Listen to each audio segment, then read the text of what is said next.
کے پرزور مطالبے پر ہینڈ فری لگا دیا ہے۔ تو کل کی جو حدیث تھی من اجاب الفتیہ باشارۃ الید والرأس،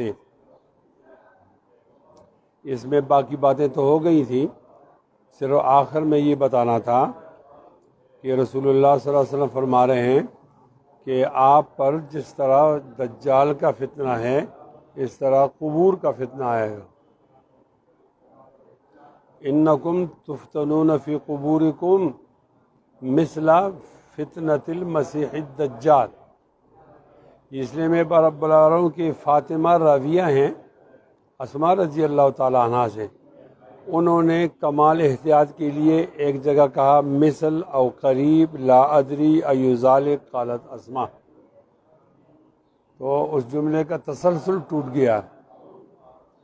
آپ مثل کو لے لو اور اس کو ملاؤ فتنہ مسیح الدجال سے، بات سمجھ میں آ جائے گی۔ انکم تفتنون فی قبورکم مثل فتنۃ المسیح الدجال، تقدیری عبارت کی پہلی توجیہ یہ ہے۔ دوسری توجیہ انکم تفتنون فی قبورکم قریبا فتنۃ المسیح الدجال، آپ کو آزمایا جائے گا دجال کی فتنے کی طرح، یا آپ کو آزمایا جائے گا دجال کے فتنے کے قریب قریب۔ کہاں آزمایا جائے گا؟ فی قبورکم، قبروں پر بھی آپ کا امتحان آئے گا۔ تو اس میں ایک بات دجال کی بات رہ گئی تھی، دجال موجود ہے اور کہیں بیٹھا ہوا ہے، قرب قیامت میں وہ آئے گا، قرب قیامت میں آئے گا۔ دجال کی موجودگی سے اللہ تعالیٰ کی ایک عظمت معلوم ہوتی ہے کہ ابھی سائنس اور ٹیکنالوجی میں ہم نے لوگوں نے کتنا کمال پیدا کیا، تو وہ چاند پر چڑھے، لیکن اس جزیروں کو نہیں پہنچے جس جزیرے میں دجال بیٹھا ہوا۔ اگر یہ پہنچتے تو فوٹو لیتے، تو کسی کا فوٹو تو نہیں آیا۔ اس سے اندازہ ہوتا ہے کہ یہ ایک جزیرہ کہتے ہیں خشکی کا وہ علاقہ جس کے چاروں طرف پانی،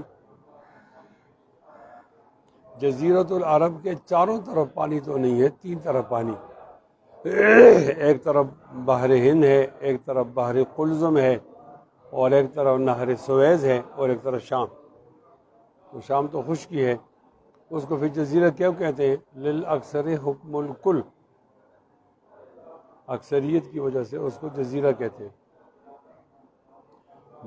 جزیرہ کہا جاتا ہے اس جگہ کو جگہ چار، تو ایک جزیرہ یہ زمین ہے، ایک جزیرہ یہ زمین ہے، تو پتہ نہیں اور کتنے جزیرے ہوں گے۔ ایک جزیرے میں وہ دجال بیٹھا ہوا ہے۔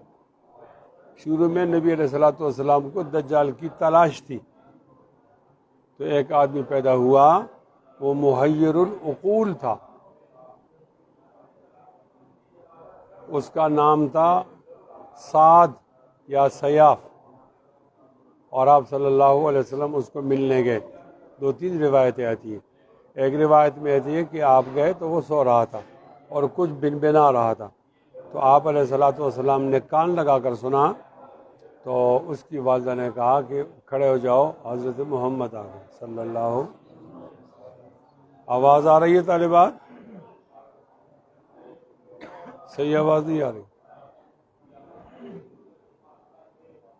تو پھر کیا کیا جائے؟ ہم نے تو ہینڈ فری لگایا، ہٹا دیں؟ چلو ہٹا دو فرینڈ فری، اس کا تو ویسے بھی بوجھ ہوتا ہے۔ سیاد اور صاف اس کے نام آئے، تو ایک دفعہ ایسا ہوا، دوسری دفعہ جب آپ تشریف لے گئے تو کھجوروں کی اوٹ میں تشریف، اس کو پتہ نہ چلے، تو پھر والدہ نے بتا دیا کہ تو حضرت محمد آ گئے صلی اللہ علیہ وسلم۔ تو جناب عمر رضی اللہ تعالی عنہ نے کہا یا رسول اللہ آپ اجازت دو میں اس کو قتل کروں۔ آپ صلی اللہ علیہ وسلم نے اس سیاد سے کہا آپ کیا دیکھتے ہو؟ ماذا ترى؟ اس نے کہا ارا العرش علی البحر، میں دیکھتا ہوں کہ پانی ہے اور پانی پر عرش۔ تو آپ صلی اللہ علیہ وسلم نے فرمایا ترا عرش ابلیس علی الماء، یہ جو آپ دیکھ رہے ہو یہ ابلیس کا تخت۔ جناب عمر رضی اللہ تعالیٰ عنہ نے کہا میں اس کو قتل کرنا چاہتا ہوں۔ آپ نے فرمایا کہ قتل نہیں کرو، اگر وہ واقعی دجال ہے موعود جو آئے گا تو پھر آپ اس سے قتل پہ قادر ہی نہیں ہوگے، اس کو تو رہنا ہے، پھر کیوں مارتے ہو؟ اور اگر وہ نہیں ہے تو پھر اس کے مارنے کا فائدہ کیا ہے؟ آپ قتل نہیں کرو۔ تو شروع میں تلاش تھی، بعد میں تمیمی داری رضی اللہ تعالیٰ عنہ نے اس کو پہچان لیا، ملاقات ہو گئی۔ تمیمی داری رضی اللہ تعالیٰ عنہ عیسائی تھے اور عیسائیوں کے بہت بڑے عالم تھے، لوگ ان سے کہتے اسلام لے آؤ تو وہ ٹال مٹول کرتے تھے، اسلام نہیں لاتے، ٹال مٹول۔ تو نبی علیہ السلام کی باتیں سنتے تھے، تو دجال کے بارے میں انہوں نے سنا، اور یہ دجال کا فتنہ صرف نبی علیہ السلام کے زمانے کا نہیں، یہ تو شروع کا ہے۔ آپ علیہ السلام فرماتے، آگے روایت آ رہی ہے کہ لوگوں نوح علیہ السلام نے بھی اپنی قوم کو دجال کے فتنے سے ڈرایا۔ اور نبی جب آتا ہے جس طرح وہ شیطان سے لوگوں کو محفوظ بناتا ہے، ڈراتا ہے، اس طرح وہ دجال سے بھی ڈراتا ہے۔ تو بہت پہلے کا واقعہ دجال۔ تو تمیمی داری رضی اللہ تعالیٰ عنہ ایک دن سفر پر گئے اور وہاں بحری سفر تھا، کشتی ان کی آگے پھنس گئی، آگے سے ہوا آ گئی تو پیچھے چلے، تو بہت عرصہ پیچھے رہے، دن رات میں پریشانی زیادہ ہو گئی۔ پھر کس طرح طوفان آیا، ان کی کشتی کو اٹھایا اور خشکی پر پھینکا۔ تو وہ کہتے ہیں پھر ہم سفر شروع کیا، کوئی جزیرہ تھا، تو بہت پریشان تھے، کوئی ملنے والا نہیں ہے، کوئی انسان نہیں، ہمارے پاس کھانا بھی ختم ہو گیا۔ تو کہتے ہیں آگے ایک جانور آیا، ہم نے کس سے بات کریں؟ تو بات ساتھی نے کہا کہ جانور سے بات کرنے کا کیا فائدہ؟ انہوں نے کہا فائدہ تو ہے، راستہ تو دے گا۔ تو انہوں نے کہا جی اب آواز آ رہی ہے؟ تو کیا کیا جائے آپ کو، آپ کے ساتھ اب تو آنی چاہیے۔ اب آ رہی ہے؟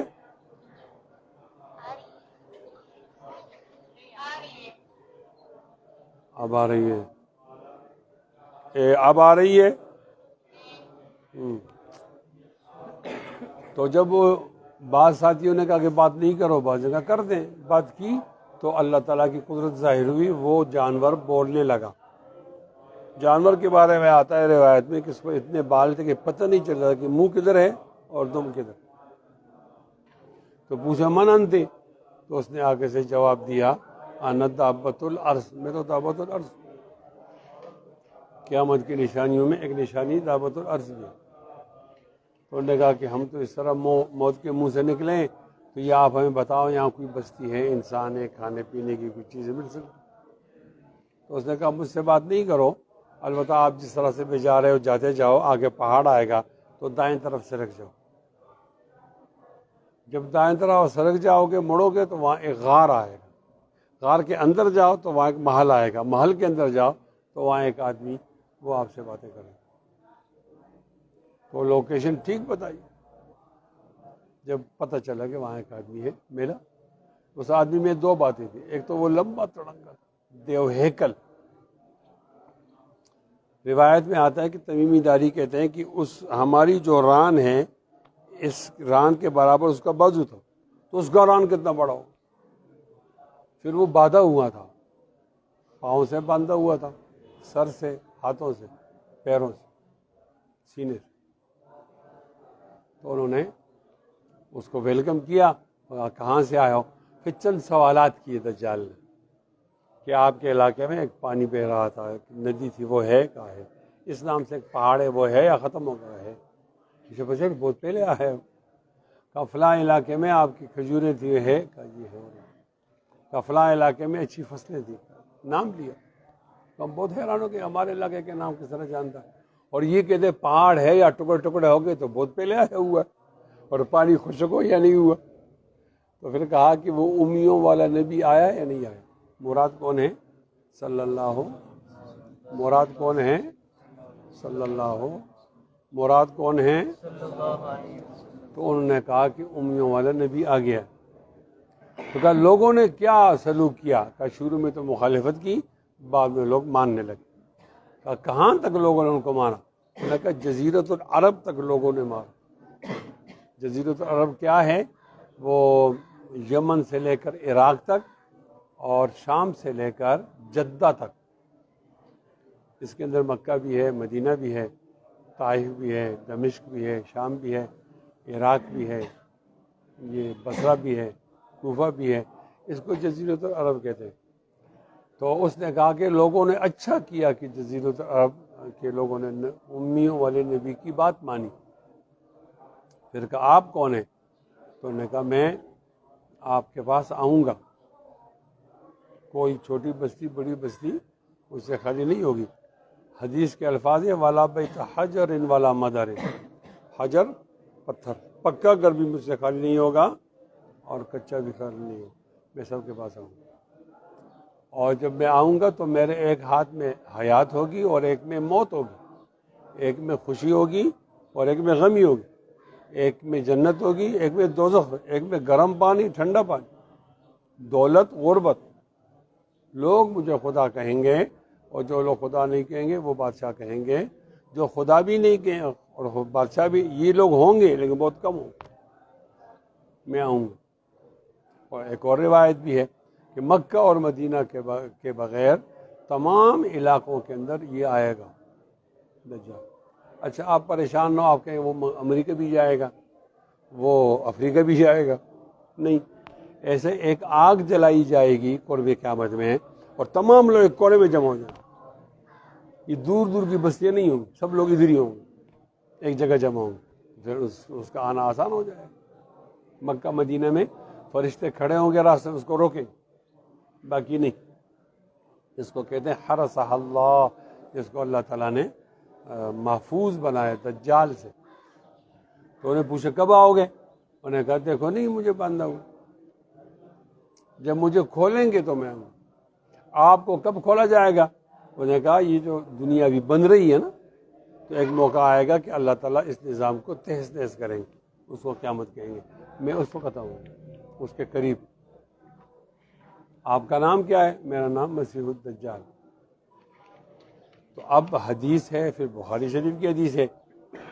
کوئی بھی آدمی یہ نہ کہے کہ اس کو معلوم نہیں ہے تو اللہ تعالیٰ معاف کرے گا، لیکن حدیث جاننے کے بعد کوئی یہ نہ کہے کہ دجال اب نہیں ہے، یا یہ کہ وہ پھر بعد میں پیدا ہوگا، اور یا بالکل نہیں ہے. اس طرح حدیث کا انکار ہو جائے گا، یہ منکر حدیث ہو جائے گا. دجال کو ماننا چاہیے کہ دجال ہے. تو آپ صلی اللہ علیہ وسلم کہتے ہیں لوگوں آپ دجال کا فتنہ منحوس ترین فتنہ ہے اس امت کا، اور اس کو اللہ تعالیٰ رفع کریں گے عیسیٰ علیہ السلام کی وجہ سے. عیسیٰ علیہ السلام اتریں گے اور آمنے سامنے لڑائی ہوگی اور حضرت مہدی علیہ السلام شہید ہو جائیں گے، عیسیٰ علیہ السلام باقی رہ جائیں گے اور دجال کا لشکر تتر بتر ہو جائے گا. اور دجال جو ہے اس کو شکست ہو جائے گی، وہ مر جائے گا، مردار ہو جائے گا دجال، مردار. اور یہ جو دجال ہے یہ منتظر ہے، منتظر، اس کا انتظار کیا جائے. یہودی انتظار کرتے ہیں، اس کو وہ ہاشم کہتے ہیں. ان کا عقیدہ ہے کہ ہمارا ہاشم آئے گا تو پوری دنیا میں کیا ہو جائے گا؟ یہودیوں کی حکومت آ جائے گی. اور ہمارا منتظر جناب عیسیٰ علیہ السلام ہے اور مہدی علیہ السلام. ہمارا عقیدہ ہے کہ وہ قتل نہیں ہوئے، وما قتلوہ وما صلبوہ ولکن شبہ لہم، مشابہت ہو گئی، وہ مرے نہیں. ایسا ہوا تھا کہ ان کو اندر بند کیے تھے کمرے میں، پھر دو لوگوں کو بھیجا کہ اس کو قتل کرو. تو اللہ تعالیٰ نے عیسیٰ علیہ السلام کو اٹھا دیا اور دو لوگوں میں ایک آدمی کی شکل تبدیل کر کے عیسیٰ کی طرف بنی. جب بہت دیر سے قتل نہیں ہوئے تو لوگ آئے بھائی کھولو دروازہ. دروازہ کھولا تو دو لوگ ہیں، تیسرا نہیں ہے، وہ ایک کی شکل. انہوں نے کہا کیا ہوا بھائی؟ کہا عیسیٰ تو ہے نہیں. کہا یہ ہے نا. اس نے کہا میں نہیں ہوں بھائی، میں نہیں ہوں، میں نہیں ہوں، مجھے تو آپ نے بھیجا، میں فلاں ابن فلاں، ابھی آپ نے بھیجا. میں نے کہا تم ہی ہو، تم جھوٹ بولتے. انہوں نے کہا آدمی گنو، آدمی گنو. اگر ہم 3 آدمی ہیں پھر تو ٹھیک ہے، اور اگر ہم 2 ہیں تو ایک نہیں ہے تو وہ نہیں ہے نا. انہوں نے کہا ہم آدمی نہیں گنے، ہم شکل دیکھیں گے. شکل دیکھی تو انہوں نے قتل کیا اس کو, سولی پہ چڑھایا, فوٹوسٹیٹ کو قتل کیا. کس کو قتل کیا ہے؟ اصل عیسیٰ تو ہیں. اور یہ جو لوگ عیسائی لوگ اس طرح بناتے ہیں, یہ صلیب ہے, صلیبہ کہتے ہیں ہمارا نبی پھانسی ہو گیا, یہ صلیب ہے نا, اس طرح مارا. یہ جو ٹائی پہنتے ہیں تو ادھر وہ صلیب کا نشان بناتے ہیں. یہ ان کا مذہبی نشان, ہلو, یہ ان کا مذہبی نشان. اب ان کے لوگ تو ٹائی پہنتے ہیں اور ان کا مذہبی نشان ہے. یہ ہمارے وکیل کیوں پہنتے ہیں, ان کا پتہ نہیں. ان کو کیا کہا؟ ہاں بالکل, یہ تقلید کرتے ہیں انگریزوں کی, جس طرح وہ کرتے.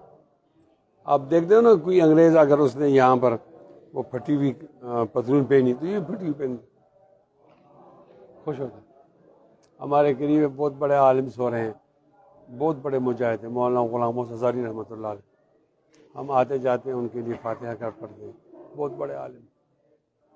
تو وہ تقریر میں کہتے تھے کہ شکر ہے کہ انگریزوں نے ٹٹی نہیں کھائی, پیشاب پاخانہ نہیں کھایا. اگر انگریز پاخانہ کھاتے تو ہمارے لوگ اس کو رنگ برنگ رنگ دے کر کھا لیتے. سرخ پاخانہ, زیادہ پاخانہ, اس طرح کسٹر نہیں ہوتا تو یہ ان کا کسٹر ہوتا. تو چونکہ ہم ذہنی غلام ہیں, کمزور ہیں, تو ہم ان کو دیکھتے ہیں کہ جو ہمارے لڑکے ہوتے ہیں نا, وہ کبھی اس طرح منہ چھڑتے ہیں, کبھی اس طرح, کبھی اس طرح منہ چھڑ بناتے. اب شکل ہے کسی کی ناک ایسی ہے بیٹھی ہوئی, تو وہ تو ایسی ہی ہے. تو سارا زور انہوں نے بالوں پہ رکھا, مونچھوں پر اور بالوں پر اور داڑھی. تو ایسے بال رکھتے ہیں جس طرح ان کا وہ فلم کے اندر جو کام کرتا اور کرتی ہے وہ ہیروئنس ان کی طرف. اب ہیروئن بھی تو کسی کو فالو کرتے ہیں, تو وہ فالو کر انگریزوں. تو میں اپنی تقریر میں کہتا ہوں کہ میں نے اپنے بیٹے سے زبان حال میں پوچھا, آپ کس کو فالو کرتے ہو؟ انہوں نے کہا فلم کے ہیرو. میں نے فلم کے ہیرو سے پوچھا, آپ کس کو فالو کرتے ہو؟ تو انہوں نے جواب دیا کہ ہم فالو کرتے ہیں انگریزوں کو. ہم نے انگریز سے پوچھا, آپ کس کو فالو کرتے ہو؟ انہوں نے کہا ہم عیسیٰ علیہ السلام کو فالو کرتے ہیں. اور جب ہم نے عیسیٰ علیہ السلام سے پوچھا آپ کس کو فالو کرتے ہو, تو انہوں نے کہا ہم آمنہ کے بیٹے حضرت محمد کو فالو کرتے ہیں صلی اللہ علیہ وسلم. تو دجال ہے, دجال ہے. تو وہ دجال کی طرح آپ سے قبر کا وہ آزمائش امتحان آگا. تو قبر میں کیا ہوگا؟ تو قبر میں پوچھا جائے گا من ربک ما دینک ما تقول فی حق ھذا الرجل. میں یہ بات بتانا چاہتا ہوں کہ ما علمک بھذا الرجل یہ نبی علیہ السلام کے شان کے مناسب نہیں. اور روایت ہے اس میں کہ ما علمک بمحمد, آپ حضرت محمد کے بارے میں کیا کہتے ہیں؟ آج یہ تو میں نے کل آپ کو اختصار سے پڑھایا تھا, پھر ٹائم ختم ہو گیا تھا. ما علمک بھذا الرجل میں ایک بات بتانا چاہتا ہوں کہ ما علمک بھذا الرجل حضرت ہمارے نبی السلام کے شان کے مطابق نہیں. یہ ایک راوی نے ترجمہ کیا ہے, اس کو تصحیفی راوی کہتے ہیں, یا تعبیر راوی, تصحیف نہیں تعبیر, کہ ایسا کہا جائے گا. ورنہ نہیں, وہاں تو کہیں گے ما علمک بھذا, ما علمک بمحمد, آپ محمد کے بارے میں کیا جانتے ہیں؟ اب حضرت محمد کس طرح سامنے ہوں گے؟ ظاہر سامنے تو ہوں گے, اس لیے کہ اس کے بعد جب وہ غلط جواب دے گا تو اس کو سزا ملے گی, فرشتے ماریں گے اس کو. تو آپ ابہام پر سزا نہیں دے سکتے کہ سوال سمجھائے نہیں ہو سزا دے دی. ابہام پر تو آپ سزا نہیں دے سکتے. آپ نے واضح بتانا یہ کون ہیں, بتاؤ. تو اس کی ایک صورت تو یہ ہے کہ حضرت محمد صلی اللہ علیہ وسلم کی شبیہ سامنے لائی جائے گی اور کہا کہ ان کے بارے میں آپ کی کیا رہا. یہ حاضہ کا مشار الیہ سوال آتا ہے امتحان میں کہ ما علمک بھذا الرجل میں حاضہ کا مشار الیہ کیا ہے. ایک بات بتائیے. اور دوسری بات جو ہے وہ قاضی ایاز نے کہا کہ نہیں, نام لیا جائے گا, حاضہ الرجل نہیں کہا جائے گا. نینا دی اور تیسرا یہ کہا کہ آپ کے حضرت تو ہوں گے اپنے مرکز میں، حضرت تو ہوں گے اپنے مزار میں، روزہ میں، آپ کے اور میت کے درمیان پردوں کو ہٹا دیا جائے، آپ کے اور میت کے درمیان پردوں کو ہٹا دیا جائے، پردہ یہ ہو سکتا ہے، جس اللہ کو ہم مانتے ہیں اس کی یہ خصوصیت ہے، وہ ناممکن کو ممکن کر دیتا ہے اور ممکن کو وہ سہل کو ممتنع کر دیتا ہے، ممتنع کو سہل، آسان کو مشکل بناتا ہے، مشکل کو آسان۔ لوگ کہتے ہیں بادشاہ کو گدھا بنا دیا، گدھا کو پسند، یعنی اللہ تعالیٰ اسباب کا محتاج نہیں ہے، بغیر کسی سبب کے وہ ایسا کر سکتا ہے۔ اور پھر ایک روایت بھی ہے کہ جب جناب نبی کریم صلی اللہ علیہ وسلم معراج کے بعد تشریف لائے تو لوگوں نے انکار کیا، کافروں نے، کہ آپ نے معراج نہیں کیا، اعوذ باللہ، آپ غلط بیانی سے کام لیتے۔ صرف جناب ابوبکر صدیق نے کہا، موقع پر موجود ہیں، انہوں نے کہا جو کچھ کہا ٹھیک کہا، اس لیے تو آپ کا نام صدیق بنا، اس لیے تو آپ کا نام صدیق بنا، آپ صدیق۔ تو انہوں نے کہا اچھا اگر آپ نے معراج کیا تو آپ بیت المقدس گئے کیوں؟ بتاؤ بیت المقدس سے کتنے دروازے، بتاؤ بیت المقدس سے کتنے کونے، بیت المقدس کے باہر کیا نشانی ہے؟ تو آپ علیہ السلام نے فرمایا فَأَجْلَى لِي الْبَيْتَ الْمُقَدَّس، واضح کر دیا میرے سامنے بیت المقدس کو۔ میں حتیم میں کھڑا تھا مکہ میں، کعبہ میں، اور میں یوں دیکھ رہا تھا، بیت المقدس نظر آ رہا تھا۔ تو وہ سوال کر رہے تھے، میں دیکھ کر جواب دیتا، وہ سوال کرتے تھے، میں دیکھ کر جواب دیتا۔ اور جب نبی علیہ السلام کہ ایک واقعہ ایسا ہوا ہے، اب ہم یہ کہیں کہ یہ ممکن نہیں، کیوں ممکن نہیں؟ پہلے تو ہوا ہے نا، تو درمیان میں پردے کو ہٹا کر حضرت نظر آئیں گے، وہ سامنے وہ کون ہے بھائی بتاؤ؟ ما علمک بمحمد۔ سب سے اچھا جواب مولانا عثمانی رحمۃ اللہ علیہ نے دیا۔ مولانا شبیر عثمانی بہت بڑے عالم ہیں، اللہ تعالیٰ نے شیخ الہند رحمۃ اللہ علیہ کو یہ خصوصیت دی ہے، وہ ایک آدمی ہے، اس کے نفس کے اندر، ذات کے اندر بہت بڑی انجمن ہے، بڑے بڑے لوگ اس کے شاگرد۔ آپ حیران جیسے ہر ایک آدمی پر ایک کتاب لکھی جا سکتی، میں نام بولوں گا اور آپ وہ کرو، گنتی کرو۔ مولانا اشرف علی تھانی، مولانا حسین احمد مدنی، مولانا انور شاہ کشمیری، مولانا شبیر احمد عثمانی، مفتی کفایت اللہ دہلوی، مولانا حفظ الرحمان سیہاروی، اور مولانا الیاس کاندیلی، اور بھی ہیں، یہ ساتھ مجھے یاد ہے، کاندیلی۔ یہ تمام عبقری لوگ تھے، بڑے بڑے لوگ، اللہ تعالیٰ کے موفق اور مؤید لوگ، بہت بڑے دائی اور ہادی تھے، اور سب کو جمع کرو تو شیخ الہند سے نکلتی ہے ان کی۔ عجیب بات ہے۔ جتنا میں سمجھتا ہوں، جتنا اللہ تعالیٰ نے شیخ الہند پہ فضل و کرم کیا ہے، قابل رشک یہ کسی اور پہ نہیں۔ اب ایک آدمی بہت بہت بڑی بات ہو سکتی، ایسا نہیں۔ تو مولانا شبیر عثمانی رحمۃ اللہ علیہ نے جواب دیا کہ نہیں، ایسا ہوگا کہ آپ کا نام لے کر چند آپ کی صفات ذکر کر دی جائیں گی، اور پھر کہا جائے گا کہ آپ کا ان کے بارے میں کیا عقیدہ ہے۔ پھر کہا جائے گا، یعنی مثال کے طور پر حضرت محمد تشریف لائے، قرآن لے کر آئے، ہدایت لے کر آئے، معجزات کے ساتھ آئے، ہاں وہ جو آئے اور جنہوں نے وہ دین اسلام لے کر آئے، آپ کا ان کے بارے میں کیا رائے ہے؟ اس طرح سوال ہو جائے گا، ابہام بھی ختم ہو جائے گا، اور یہ بتانے کی ضرورت بھی نہیں ہوگی کہ حاضر رجل یا الرجل کا صیغہ استعمال ہو، یہ بھی ضرورت نہیں۔ تو اس میں دو باتوں کا لحاظ رکھو، دجال کا اور قبر میں۔ اب لوگ قبر کے امتحان اور آزمائش کو آسان سمجھتے تھے، تو کہا آسان نہیں سمجھو، یہ اتنا بڑا فتنہ ہے، آزمائش ہے، جس طرح قریب دجال کا فتنہ۔ دجال کا فتنہ اس امت کا منحوس ترین فتنہ، بولو، دجال کا فتنہ اس امت کا منحوس ترین فتنہ ہے۔ اس کی دو نشانی ہیں، فتنے تو بہت آئیں گے، لیکن دجال کا فتنہ بڑا فتنہ ہوگا۔ ایک نشانی یہ ہوگی قتل عام زیادہ ہوگا، زیادہ لوگ مریں گے، اور دوسری نشانی یہ ہوگی کہ قرآن مجید کے حروف اللہ تعالیٰ اٹھا دیں سینے سے بھی کاغذ سے بھی۔ ایک آدمی رات کو حافظ قرآن ہوگا، صبح اٹھائے گا تو حافظ نہیں ہوگا، وہ کہے گا وہ میرا قرآن کدھر چلا گیا، تو وہ دوڑ کر مسجد کو آئے گا، جب مسجد کا قرآن کھولے گا وہاں کاغذ ہوگا، حروف نہیں ہوگا۔ تو سمجھو کہ یہ فتنہ مسیح الدجال والا، مسیح الدجال والا۔ مسیح کے دو معنی ہیں، ایک بمعنی ممسوح اور ایک مسیح بنانا، مسح کرنے والا، ماسح۔ تو مسیح کے نام سے دو لوگ مشہور ہیں، ایک حضرت عیسیٰ اور ایک دجال۔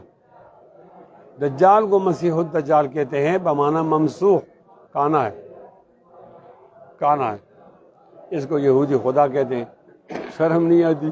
اپنے خدا کی آنکھ تو ٹھیک کرو، اپنے خدا کی آنکھ تو ٹھیک کرو، کانے کا خدا کا۔ انشاءاللہ ہم وہ لڑائی بھی جیتیں گے، وہ تو نبی علیہ السلام نے بتایا، اور یہ بھی جیتیں گے انشاءاللہ۔ ہمارے حکمرانوں میں تھوڑی غیرت آ جائے، ان کے لیے دعا کر دیں نا۔ ایک لڑکا اسکول میں بیٹھا ہوا تھا، اس نے کہا میں خدا ہوں، تو لڑکوں نے کہا یہ گپ نہیں لگاؤ، پھر لوگ مار دیتے ہیں، تم خدا نہیں ہو۔ اس نے کہا کوئی کام بتاؤ نا، کوئی کام میں نہیں کر سکا تو میں کہہ دوں کہ میں نہیں ہوں، اور آپ کا کام ہو گیا تو پھر آپ مجھے خدا مانو۔ تو انہوں نے ایک اور کلاس سے ایک لڑکا لایا، اس کی ایک آنکھ کانی تھی، معذور تھا۔ انہوں نے کہا کہ اگر تم خدا ہو، یہ کانی آنکھ ٹھیک کرو تاکہ دونوں آنکھیں برابر ہو جائیں۔ اگر تم خدا ہو، یہ کانی آنکھ کو ٹھیک کرو۔ اس نے کہا میں ایسا خدا نہیں ہوں کانی آنکھ ٹھیک کروں، برابر کر سکتا ہوں، دوسرے کو بھی خراب کر سکتا ہوں۔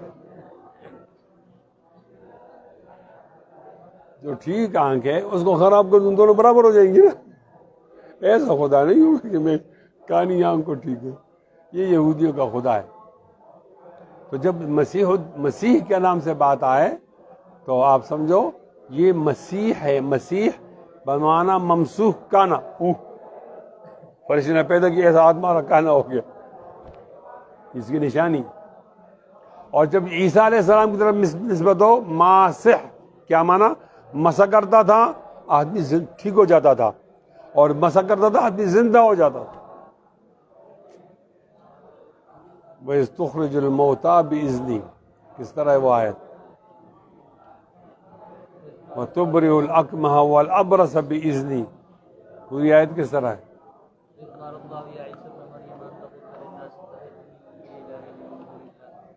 وَاذْكُرْ إِذْ عَلَّمْتُكَ الْكِتَابَ وَالْحِكْمَةَ وَالتَّوْرَاةَ وَالْإِنْجِيلَ وَإِذْ تَخْرُجُ مِنَ الطِّينِ كَهَيْئَةِ الطَّيْرِ فَتَنفُخُ فِيهِ فَتَكُونُ طَيْرًا بِإِذْنِي وَتُبْرِئُ الْأَكْمَحَ وَالْأَبْرَصَ بِإِذْنِي وَإِذْ تُخْرِجُ الْمَوْتَىٰ بِإِذْنِي وَإِذْ كَفَفْتُ عَنْكَ بَنِي إِسْرَائِيلَ إِلَىٰ آخِرِ الْآيَةِ۔ کہتے ہیں اس وقت نبی جب آتا ہے تو اس ماحول کے برابر آتا ہے، اس وقت طب کا بہت بڑا غلبہ تھا، لوگ دوائیاں دے دے کر، جڑی بوٹیاں دے دے کر لوگ بیماروں کی شفا کرتے تھے۔ تو آپ آئے، ایسا کیا ٹھیک ہو گیا، ہاتھ مارا ٹھیک ہوا۔ اکما ابرس، مادرزاد جو بیمار تھے آپ نے ہاتھ مارا وہ ٹھیک ہو گیا، اور آپ نے مردے سے کہا کہ کھڑے اٹھ جاؤ، وہ کھڑا ہو۔ اس پر یہ اعتراض ہوتا ہے کہ کیا وہ زندہ کرنے والا ہے؟ نہیں، بِإِذْنِی کا اللہ کے کہنے پر۔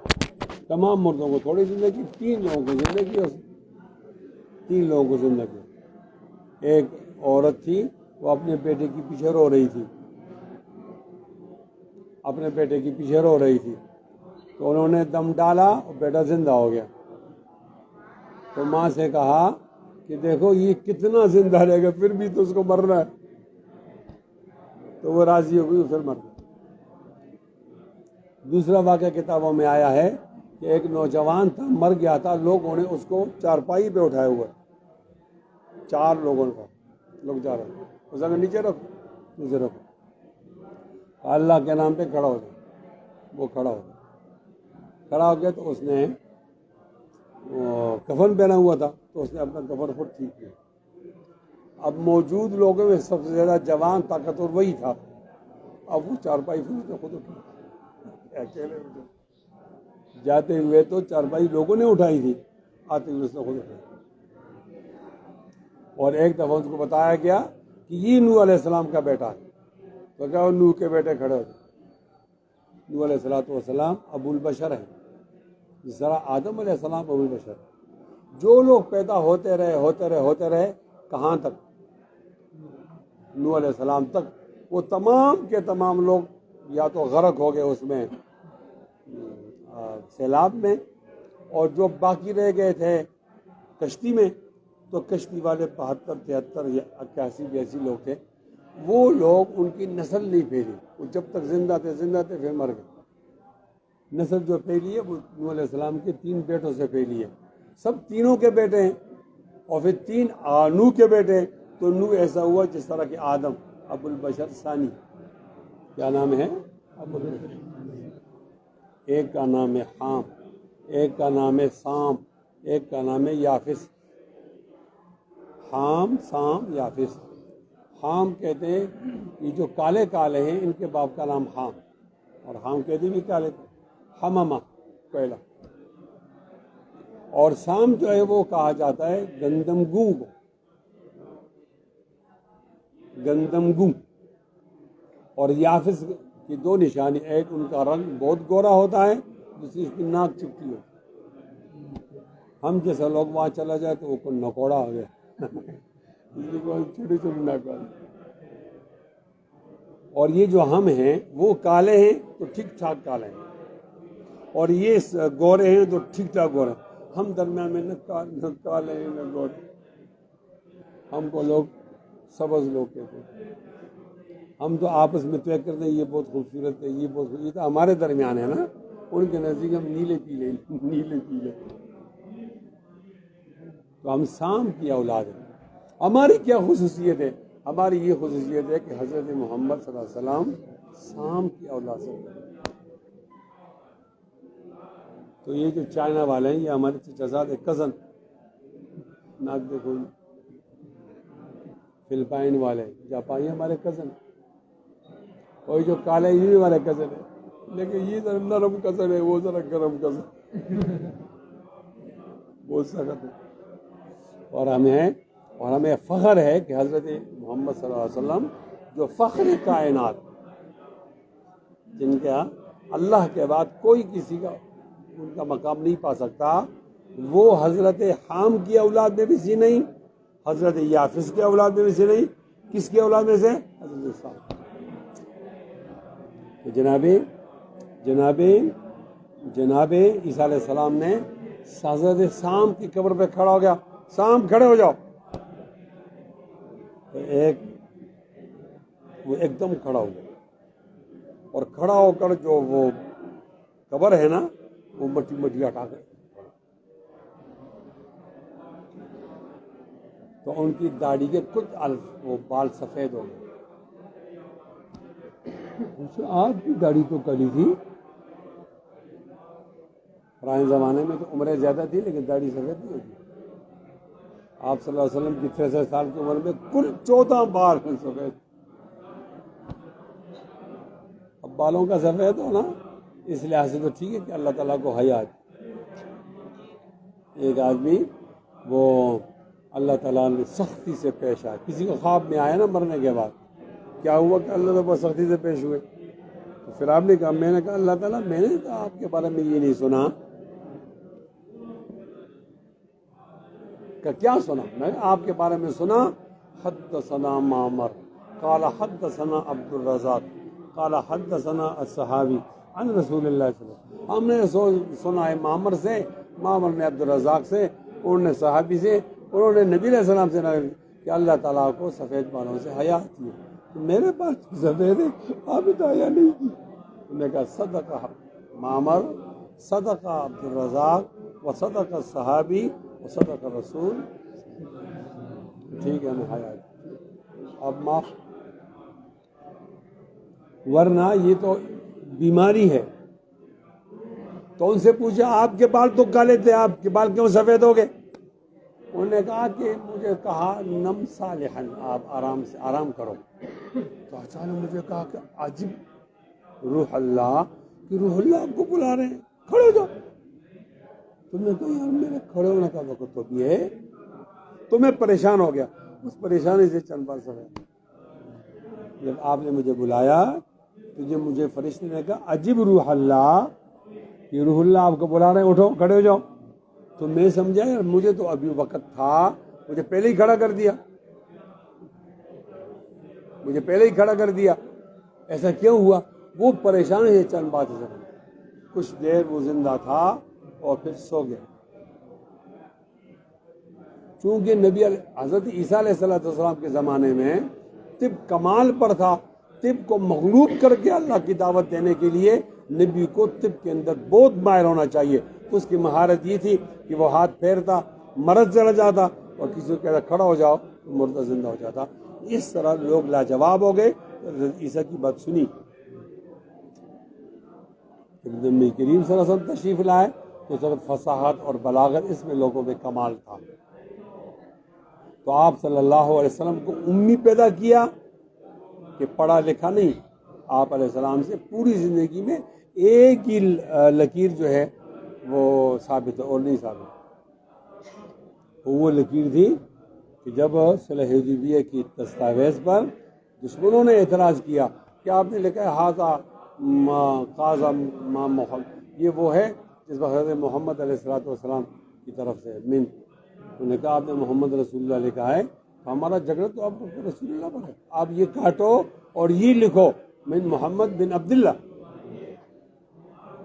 آپ نے کہا ٹھیک ہے، اس لیے کہ آپ صلح کرنا چاہتے تھے، لوگوں قریب کرنا چاہتے تھے، تاکہ جو لوگ تلوار سے مسلمان نہیں ہوئے وہ آپ کے اخلاق سے مسلمان ہوں. اور ضروری اعلان سنو، ایک ضروری اعلان سنو. اگر آپ تاریخ دیکھو سیرت کی تو آپ کے اخلاق سے متاثر لوگوں کی تعداد زیادہ ہے. اس کا یہ معنی نہیں ہے کہ آپ جہاد نہیں کرو.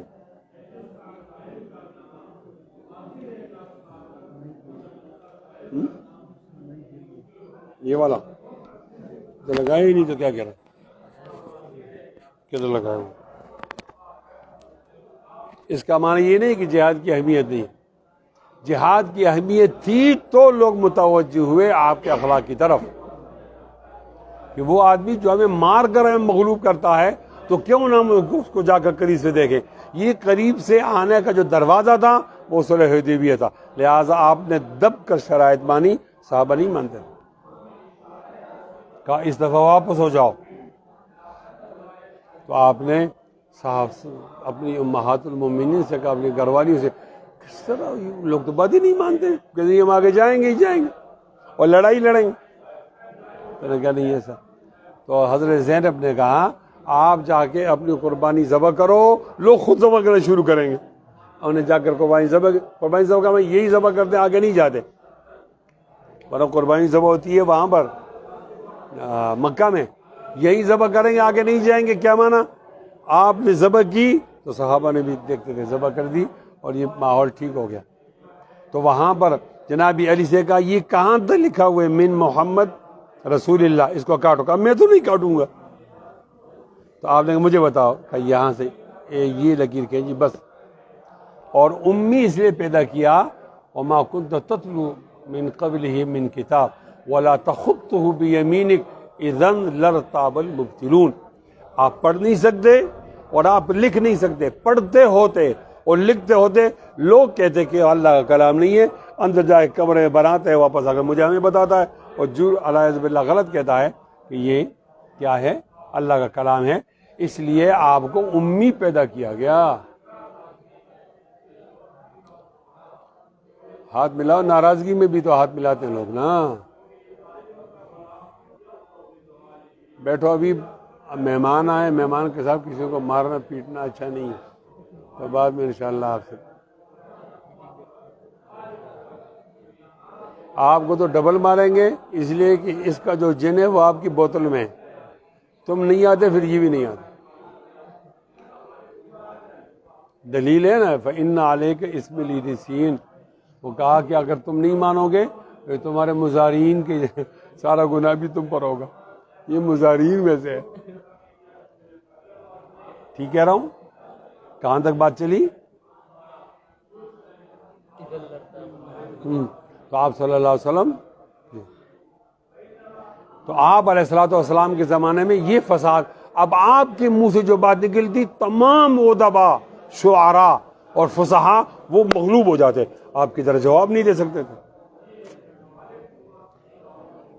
ایک دفعہ آپ نے یہ آیت سورہ کوثر کی آیت وہ لکھی اور کہا اس کا جواب کرو، اور کعبہ کے بیت اللہ کے دروازے پر لٹکائی، کوئی بھی آدمی اس کا جواب دو، انا آتیناک الکوثر فصلی لربک وانحر ان شانئک هو الابتر۔ قرآن کا اعجاز دیکھو، قرآن کا اعجاز، معجزہ دیکھو۔ ہر ایک وہ بلیغ فصیح شاعر ماہر آتا تھا اور لوٹتا تھا، ایک نے جرت کی تو نیچے یہ لکھا لیس ھذا من کلام البشر۔ جب مدت پوری کی اتارا تو وہ 4 جملے تھے، انا آتیناک الکوثر فصلی لربک وانحر ان شانئک هو الابتر، نیچے لیس ھذا من کلام البشر۔ اس نے کہا یہ کسی بشر کا کلام نہیں، آپ کا کلام ہوتا تو مقابلہ کرتے نا، آپ کے خدا کا کلام ہے، کیسے مقابلہ کرتے؟ تو جناب عیسیٰ علیہ السلام زمانے میں طب بہت مشہور تھا، اور اس زمانے کے اندر پھر فساد بلاغت، تو نبی آیا ان کو عاجز کرنے کے لیے، عاجز کر دیا ان کے میدان میں عاجز کر کے پھر کیا ہوا، انہوں نے اللہ تعالیٰ کی دعوت دی۔ میں الحمدللہ فجر کی نماز میں ترتیب سے پڑھتا ہوں، 2 3 رکوع۔ تو آج جو رکوع میں نے پڑھی اس کے اندر یہ تھا کہ فرعون نے کہا لوگوں یہ موسیٰ جادو کے ذریعے آپ کو ان علاقوں سے نکالنا چاہتا ہے، کیا کریں؟ انہوں نے کہا جی کیا ہے، اس کو بلاؤ اور ساحروں کو بلاؤ، جادو کا مقابلہ جادو سے ہوگا۔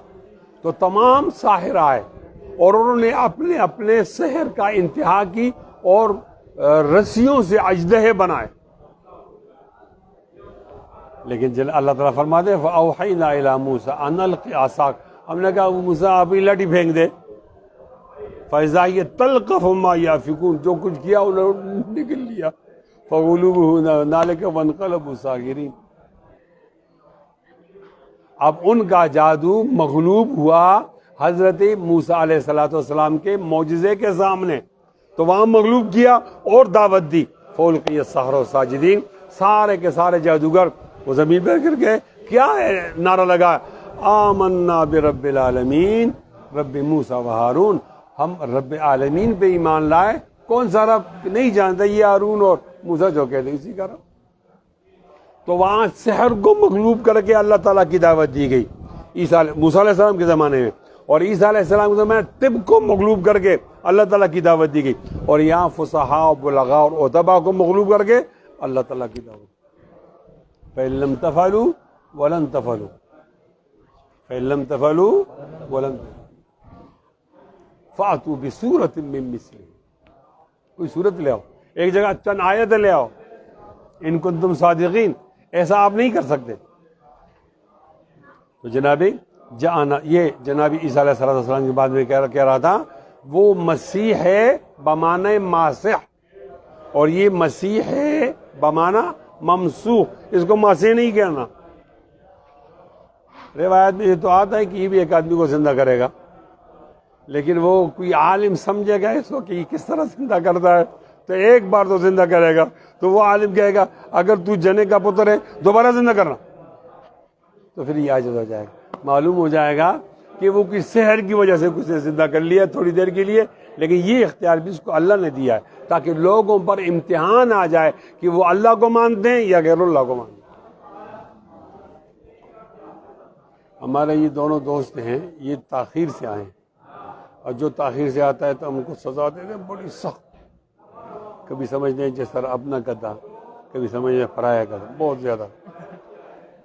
اب آپ 5 لوگ آئے ہیں تو ہمیں شرم آتی ہے کہ آپ کے سامنے کچھ سزا دے دیں، تو آپ جائیں گے تو بعد میں ہم اپنا عمل جاری رکھیں گے. ٹھیک ہے. یقال ما علمک بہذا الرجل فاما المؤمن او المؤمن لا ادری ایہما قالت اسماء فیقول هو محمد هو رسول اللہ. بولو صلی اللہ. مومن کہیں کہ وہ حضرت محمد ہیں، اللہ کے رسول ہیں. جانا بالبینات والہدی، وہ لایا ہمارے پاس معجزے بھی لایا، ہدایت بھی لے آیا. ہم نے کیا کیا؟ فاعجبناہ، ہم نے ان کو معجزوں کو مانا، اسے مانا. واتبعنا، ان کے پیروی کی. ہم نہیں جانتے ہیں بھائی، ہم ایمان لائے. واہ. اور کیا کہا؟ ہوا محمد، وہ حضرت محمد ہیں. بولو نام بولو محمد. درود یا اللہ، درود نہیں بولو، نام بولو. یہ میم کو میم سے ملاؤ، دونوں ہونٹوں کو ذرا ٹھہراؤ اور پھر مزہ لے کر آپ نام لو. مزہ نہیں آئے؟ جیسے چاکلیٹ ہوتا ہے نا. پھر بولو. اس میں لوگ غلطی کرتے ہیں، عام لوگ بھی، قاری صاحبان بھی، علماء بھی محمد کہتے ہیں. میم مشدد ہے بھائی، میم مشدد ہے. مشدد اور آپ کو ٹھہرنا ہوگا. محمد بولو، بولو بولو. محمد. بعد صلی اللہ علیہ وسلم، صلی اللہ علیہ وسلم کی چیزیں بھائی. یہی تو جگہ ہے کہ جہاں آپ وہ مزہ لے کر پڑھو صلی اللہ علیہ وسلم. مولانا سلیم اللہ خان رحمۃ اللہ علیہ کے ہم پر بہت زیادہ احسانات ہیں. ایک احسان یہ ہے کہ ان سے پہلے جب میں نے نہیں پڑھا تو میں نے بھی ضرور پڑھا، صلی اللہ علیہ وسلم پڑھا، صلی اللہ علیہ وسلم. انہوں نے مجھے کہا ایسے نہیں پڑھو بھائی، ایسے پڑھو صلی اللہ. یہی تو ٹھہرنے کی جگہ ہے جو آپ جلدی پڑھ لیتے ہو. اس کے بعد ایک دن بھی ایسا نہیں ہوا کہ انہوں نے پڑھا صلی اللہ محمد. میں تو کبھی کبھی تقریروں میں بھی کہتا ہوں کہ بھئی لفظ محمد کی میم پہ ٹھہرو. اللہم صلی علی محمد وعلی آل.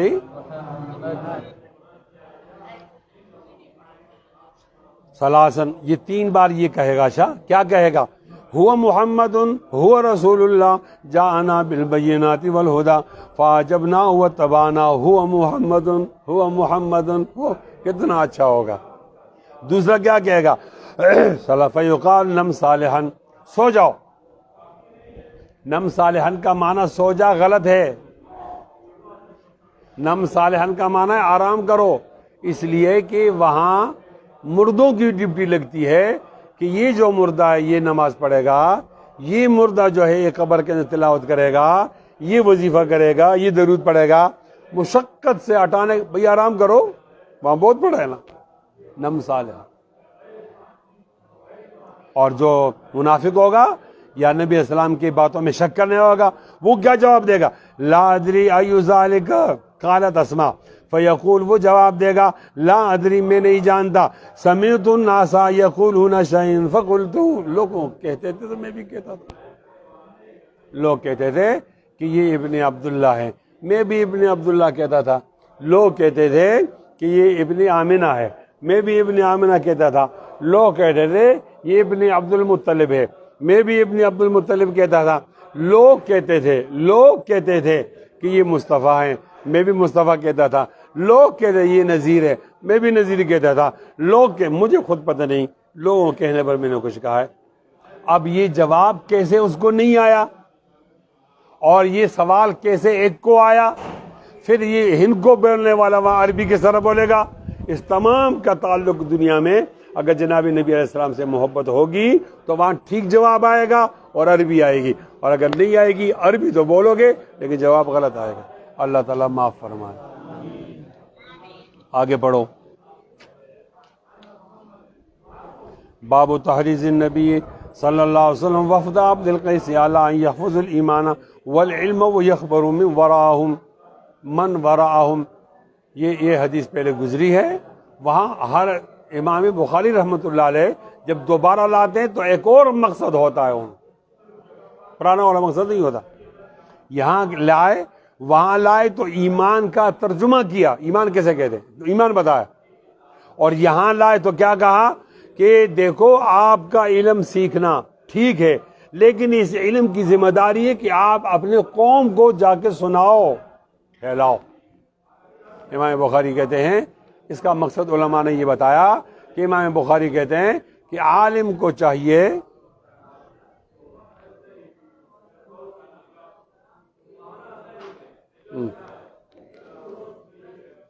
امام بخاری کہتے ہیں کہ عالم کو چاہیے کہ جو علم آپ نے حاصل کیا ہے اس سے غافل نہ ہو، ایک، اور دوسرا ترجمہ یہ کہ جو علم حاصل کیا یہ آپ کی ذمہ داری بن گئی، اس علم کو پھیلانا بھی آپ کی ذمہ داری۔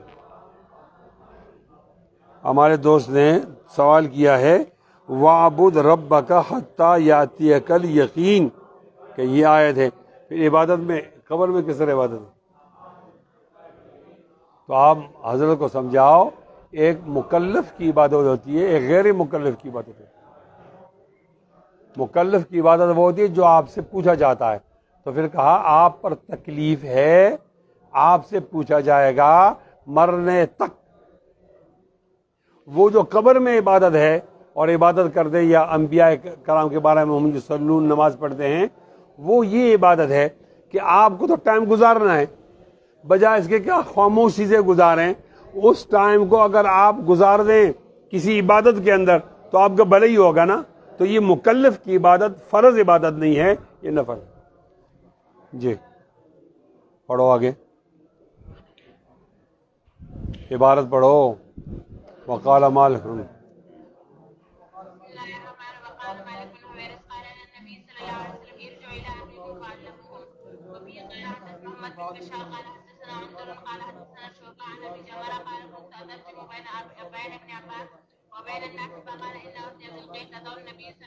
ماں دوتے میں تیمم تو پڑے رہے آپس میں سمجھتے ہو۔ میں نے سے کہا یہ تبلیغوں کی یہ ہمارے لیے ادھر چھوڑ دو، نہیں سمجھے؟ تمہارا کتنا دن رہتے ہیں؟ تو ایک مہینے ادھر رہو۔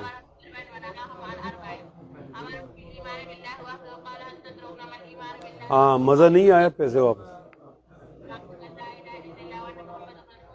آئے گا نا۔ ان کو مزہ آتا ہے، یہ بیچارے دور سے آتے ہیں نا، یہ جکڑے ہوئے ہیں، ان کو مزہ آتا ہے۔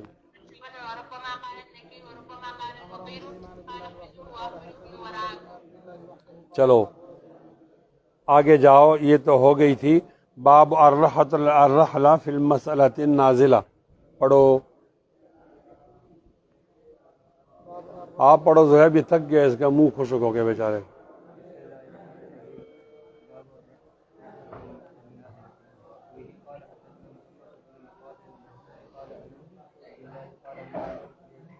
ٹائم دیں گے اب تفصیلی ملاقات کرنا۔ وہ شبیر کو بلاتے تو ہمارا کورم پورا ہو جاتا۔ شبیر کو بلاؤ نا۔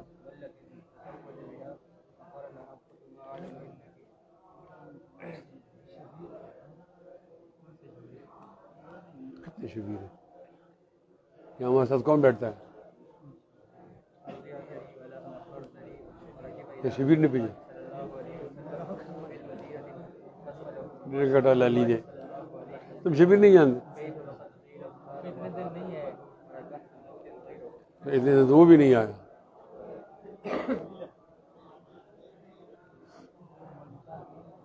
عبد الباعث تو پاسا کا نا کرگا موا پاس شبیر تے فونو کر فوراً راشد ضروری کر دیں سبق موا پہ اندر ہے جی ضروری کر۔ اچھا جمع کاروں سے اور پورے۔ اچھا اس میں ایک مسئلہ ہے، یہ آپ نے زبانی مجھے سنانا ہے، مولانا المدین صاحب آپ نے زبانی سنانا ہے۔ یہ کہتے ہیں عقبہ ابن حارث کون ہیں؟ صحابی ہیں۔ انہوں نے شادی کی ابی احاب کی بیٹی سے، شادی ہو گئی، ایک عورت آئی کالی تھی، اس نے کہا کہ میں نے تجھے بھی دودھ پلایا ہے اور تمہاری بیگم کو بھی پلایا. تو بہت پریشان ہو گئی. یہ پھر آپس میں بہن بھائی ہو گئے. اس نے کہا کہ مجھے تو نہیں پتا. نہیں آپ نے بتایا, آج بتا رہی ہمیری شادی ہو گئی. اس نے کہا بس میں نے پلایا, میں کہتی. کوئی اور گواہ نہیں تھا, یہ مرضعہ دودھ پلانے والی وہ اکیلے تھے. اب وہ پریشان ہو گیا. یہ مکہ میں تھے اور نبی علیہ السلام مدینے میں تھے, تو وہ چل کے گئے سواری پر مدینہ مسئلہ پوچھنے کے لیے. امام بخاری یہاں کہتے ہیں کہ اگر آپ کو مسئلہ درپیش ہو اور عالم آپ کے پاس موجود نہ ہو تو عالم کے پیچھے جانا سنت ہے. مسئلہ معلوم. اب آپ کہیں گے پیچھے بھی طلب العلم, خروج علم, فضل علم آیا. ہاں وہ تھا عمومی طور پر علم کی فضیلت, اور یہ کہ آپ کی ضرورت علاقے میں پوری ہوتی ہے تو علم کی ضرورت پوری کرو. اب آپ کی ضرورت نہیں پوری ہوتی, یا تو عالم نہیں ہے تو پھر آپ سفر کرو, اور اگر عالم ہے لیکن اس نے جو کچھ پڑھانا پڑھا لیا, آپ کو مزید چاہیے, سفر کرو. اب سفر دور کا بھی کرو, نزدیک کا بھی کرو, رکوع بھی باہر بھی کرو, باہر کا بھی کرو, خوشی کا بھی کرو, اور سمندر کا بھی کرو. اس میں تو یہ بات تھی. یہاں یہ بات تھی اچانک ایک بات ہے النازل. یہ دیکھو فی المسألۃ النازل ایک بات آ گئی ہے, تو انہوں نے سفر کیا. یہاں تک تو ان کی بات ختم ہو گئی, امام صاحب کی بات. اب آگے ہماری بات شروع ہو گئی. نبی علیہ الصلوۃ والسلام سے کہا جی ایسا ہے, میں نے شادی کی ہے. ایک عورت آئی ہے کہ وہ کہہ رہی ہے کہ ہم نے آپ نے دونوں کو دودھ پلایا ہے. تو اب کوئی گواہ تو ہے نہیں, کیا کیا جائے؟ آپ علیہ السلام نے فرمایا وَكَيْفَ وَقَدْ قِيلَ. بولو کیفَ وَقَدْ قِيلَ. بولو. اب آپ ان کے, یہ دیکھو چھوٹے سے الفاظ ہیں نا, جامع ہیں. اب آپ اس کو کس طرح وہ بیوی بناؤ گے جب کہا گیا ہے کہ تمہاری بیوی نہیں ہے, بہن ہے. کیفَ وَقَدْ قِيلَ. تو اس نے اس بیوی کو چھوڑا اور اس عورت نے جا کر کہیں اور نکاح کی. واقعہ ختم ہو. یہاں سے فقہا کی بات شروع ہو گئی. کیا اگر تنہا مرضعہ کہتی ہے کہ میں نے دودھ پلایا ہے, اس کی اس بات کو مانا جائے گا یا مانا نہیں جائے گا؟ تو امام احمد بن حنبل رحمۃ اللہ فرماتے ہیں کہ نہیں مانا جائے گا, اور جب وہ کہتی ہے کہ میں نے دودھ پلایا ہے تو فوراً تفریق کر دی جائے گی. تینوں ائمہ, امام اعظم ابو حنیفہ رحمۃ اللہ علیہ, امام شافعی, امام مالک رحمۃ اللہ علیہ, وہ تینوں کہتے ہیں کہ نہیں, اس لیے کہ نکاح ایک عقد ہے, اور عقد کو توڑنے کے لیے آپ کو نکاح سے بھی زیادہ مضبوط کلام چاہیے. وہ تو تب ہوگا جب شہادت کی گواہی کا نصاب پورا ہو. تو گواہی کا نصاب کیا ہے؟ وہ جو عموماً ہوتا ہے فَإِن لَمْ يَكُونَا رَجُلَيْنِ فَرَجُلٌ وَامْرَأَتَيْنِ مِمَّنْ تَرْضَوْنَ مِنَ الشُّهَدَاءِ أَن تَضِلَّ إِحْدَاهُمَا فَتُذَكِّرَ إِحْدَاهُمَا الْأُخْرَى. دو مرد ہوں, دو مرد یہ تو ایک مرد اور دو عورتیں. اور چونکہ یہ خالصتاً دودھ پلانا عورت کا معاملہ ہے, اس میں اگر ایک مرد دو عورتیں نہیں ہیں اور چار عورتیں ہیں تو بھی وہ قابل حکم ہے. اس لیے کہ مرد تو نہیں آتے دیکھنے کے لیے کہ آپ دودھ پلا رہی ہو, عورتیں پلاتی ہیں. وہ ایک دوسرے سے حیا نہیں کرتی, بتاتی بھی ہیں, لہٰذا ان کی گواہی معتبر ہو. اب امام احمد بن حنبل اس کو دلیل بناتے ہیں کہ آپ صلی اللہ علیہ وسلم کے پاس آیا ایک آدمی اور انہوں نے کہا ایسا ہوا تو آپ نے جدائی کی. تو یہ جدائی کرنا اس بات کی دلیل ہے کہ تنہا ایک مرضعہ کی شہادت جو ہے وہ معتبر ہے. ٹھیک ہے؟ بولو ٹھیک ہے, بولو ٹھیک ہے. اور ہمارے ائمہ ثلاثہ کہتے ہیں کہ نہیں, نصاب شہادت کو دیکھنا ہوگا, نصاب شہادت کو دیکھنا ہوگا. ہم اس طرح جواب دیتے ہیں کہ حنابلہ کے ہاں بھی یہ اس حدیث پہ عمل نہیں کر سکتے. حنابلہ بھی اس حدیث پہ عمل نہیں کر سکتے. کیوں؟ وہ کہتے ہیں کہ ایک مرضعہ کی شہادت ضروری ہے, لیکن یہ شہادت مع الیمین ہو. ایک آدمی کی شہادت تو کمزور ہے نا، یمین قسم اٹھا کر وہ اس کو مضبوط کرے. الو کیا کہا؟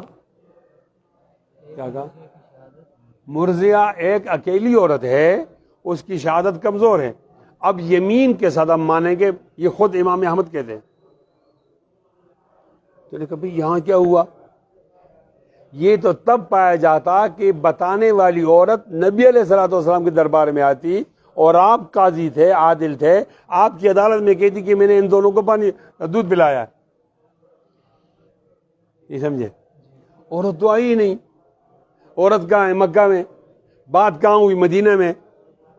لہذا ہم کہتے ہیں کہ عدالت میں عورت کا کہنا پایا نہیں گیا، چاہے کہ محل یمین پایا جائے. تو یہ تو اتنی کمزور حکم ہے جو آپ کے بھی خلاف ہے. آپ کہتے ہو کہ شاید ایک مرضیہ کی شہادت تو کافی ہے مال یمین. تو یہاں تو عدالت ایک چیز ہے، یمین دوسری چیز ہے، شہادت تیسری چیز ہے.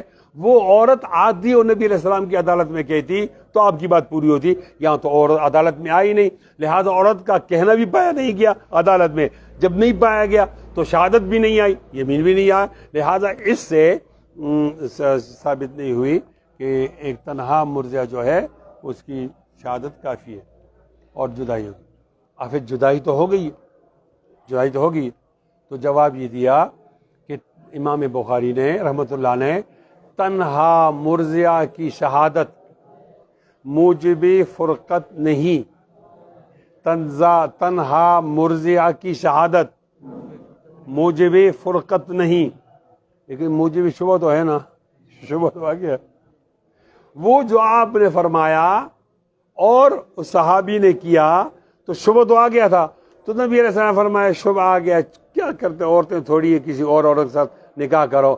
تو صحابی نے بھی کہا گو اجازت ہے، لیکن میں کیا کروں، ہر بات آئے گی یار کہ یہ میری بہن ہے تو مجھ پر خام ہاتھ دباؤ گا. اس کو چھوڑ دیا. اس لیے نہیں کہ وہ شہادت مرضیہ کافی تھی، اس لیے کہ شبہ ختم ہو جائے تو چھوڑ دیا، اس لیے چھوڑ دیا. اس لیے نہیں کہ شہادت مرضیہ اکیلے میں کافی ہے. آئے گی بات سمجھ؟ اب دیکھو، وبه قال حدثنا محمد بن مقاتل ابو الحسن قال اخبرنا عبد الله قال اخبرنا عمرو بن سعيد بن ابي حسين قال حدثني عبد الله بن ابي مليكه عن عقبة بن الحارث، لڑکا عن عقبة بن الحارث، یہ ہے صحابی جن سے واقع ہوا، انه تزوج ابنة ابي ايهاب بن عزيز، انہوں نے ابی ایہاب بن عزیز کی بیٹی سے نکاح کیا. فاتت امراتن، ایک عورت آئی. میں نے کہا کالی آئی، اس لیے کہ عام طور وہ کالی عورتیں دودھ پلاتی ہیں نا، اور پھر وہ بتاتی بھی پھر وہی ہے. تو کسی اور روایت میں دیکھا یہاں نہیں ہے، عورت آئی.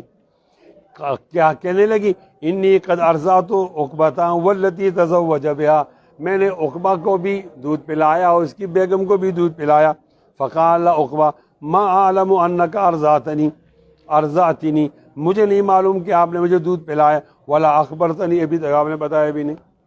فرکب الی رسول اللہ صلی اللہ علیہ وسلم الی المدینہ، سواری پہ چڑھے اور مدینہ گئے. ترجمۃ الباب ثابت ہو گیا. لڑکا ترجمۃ الباب کیسے ثابت ہوا؟ باب الرحلۃ فی المسألۃ النازلہ، پیش آمدہ مسئلے میں کوچ کر دینا. کوچ کیا نہیں کیا، سفر کیا نہیں کیا، یہ ہو گیا.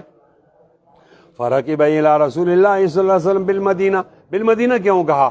وہ جو صاحب ہیں وہ مکہ میں تھے، مکہ سے مدینہ میں ایک معاملے کے لیے گئے.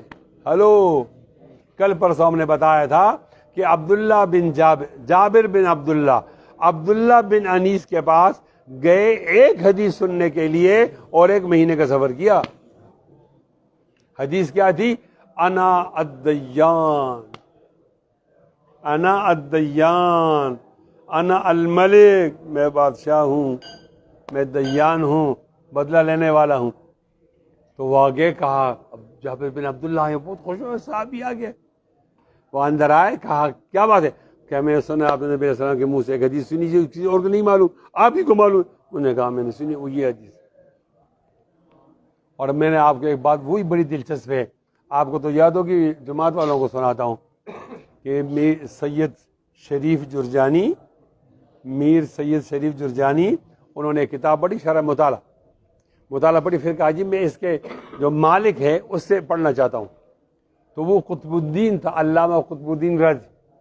تو بہت دور اس کے بعد چلا گیا. انہیں کیسے آئے ہو؟ کہا جی میں نے کتاب تو پڑھی ہے لیکن میں آپ سے پڑھنا، سند عالی ہو جائے. تو کہ اتنا ضعیف تھا کہ اس نے بہوں کو یوں اٹھایا، کہا کون ہے بھائی تو؟ ضعیف تھے بہت زیادہ. تو انہوں نے کہا میں سب پڑھنے کے لیے آیا. انہوں نے کہا میں ضعیف ہو گیا ہوں، میرے پڑھنے سے آپ کو تسلی نہیں ہوگی. میں ضعیف ہو گیا ہوں، میرا ایک شاگرد ہے مبارک شاہ، اس کے بعد جاؤ اور وہاں پڑھو، وہ اس کا پڑھنا میری طرح ہے.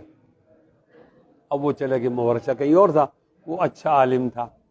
اس نے کہا جی میں اس طرح گیا ہوں استاذ کے پاس، انہوں نے آپ کے پاس بھیجا. انہوں نے کہا میں تو پڑھاؤں گا لیکن میں روزانہ ایک اشرفی لوں گا آپ سے یومیہ. میں نے کہا میں تو غریب آدمی ہوں، میں اشرفی کدھر پیدا کروں گا؟ بس آپ کی مرضی ہے، پڑھنا ہے تو اشرفی لاؤ ورنہ نہیں جاؤ. تو انہوں نے کہا ایک ترمیم کرو، روزانہ 1 درہم یا 1 اشرفی پیدا کرنا تو مشکل ہے، البتہ میں کوئی نوکری کروں گا، مزدوری کروں گا، کوئی بھی 1 اشرفی مل جائے تو آپ مجھے 1 سبق پڑھا دینا. پھر میں ایک اشرفی ڈھونڈوں گا، پھر مل جائے پھر 1 اور سبق پڑھا دینا. انہوں نے کہا یہ بھی ٹھیک. یومیہ میں نہیں پیدا کر سکتا لیکن جب بھی اشرفی پیدا ہو جائے، مہینے میں، ہفتے میں، آپ پڑھو. انہوں نے سوچا کہ اب کس سے بھیک مانگوں، کس سے بات کروں، کس طرح مزدوری کروں. تو ایک رئیس کو پتہ چلا اور انہوں نے کہا آپ آؤ. انہوں نے کہا اشرفی ہم دیں گے، پڑھو تم. بہت خوش ہوا. اب یہ اشرفی لیتا اور جا کر استاد کو دیتا، سبق پڑھتا. 7 دن ہو گئے. 7 دنوں کے بعد استاد نے یہ اشرفی واپس کری اور بھی واپس کر دی. کہا اشرفی کوئی ضرورت نہیں ہے، ہم تو آپ کا شوق دیکھنا چاہتے ہیں. اشرفی لے مجھے نہیں چاہیے. انہوں نے کہا شوق آپ کا ہے، معلوم ہو گیا، آپ میرے سبق میں بیٹھ سکتے ہو لیکن 2 شرطیں. پہلی صف میں نہیں بیٹھو گے اور پوچھو گے نہیں، کوئی سوال نہیں کرو. تھا تو بہت بڑا آدمی. کہتے ہیں کہ اس نے علامہ تفتزانی کو شکست دی. کوئی بات ہوتی تو ایسا اچھل جاتا لیکن اجازت نہیں تھی، بات نہیں کرتا تھا، پڑھتا تھا. ایک دفعہ استاد خفیہ طور پر اپنے طلبہ کے حالات معلوم کرنے کے رات کو گیا. تو رات کو تکرار ہوتا ہے نا، ہر ایک کمرے میں کان لگایا، باہر کمرے کے باہر کھڑا ہو کر.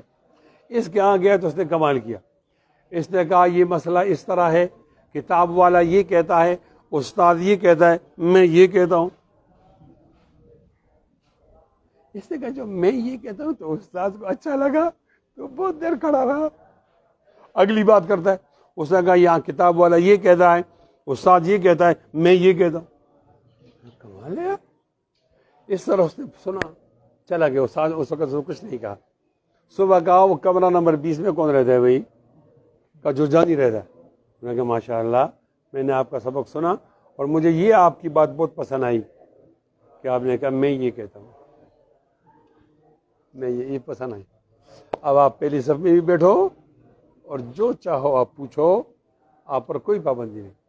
پھر وہ بیٹھا بھی، پوچھا بھی، اتنا بڑا عالم بنا کہ اس نے تفتزانی کو ہرایا اور جرجانی اس کا لقب ہو گیا، مشہور. تو ایک حدیث کے لیے لوگوں نے اتنا بڑا سفر کیا بھائی. تو کہا کیا کام نے؟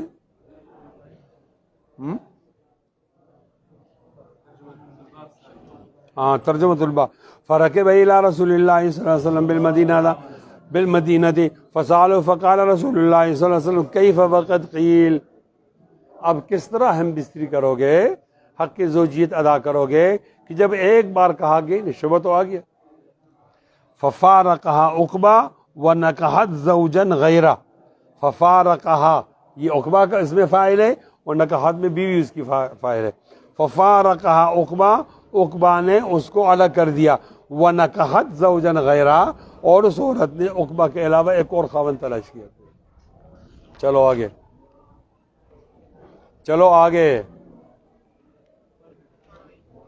خلیل کا نمبر ہے. پڑھنے والے نخرے تو کرتے ہیں نا، کہتے ہیں نا جس کو پڑھنا آ جاتا ہے وہ تو پھر نخرے کرتا ہے.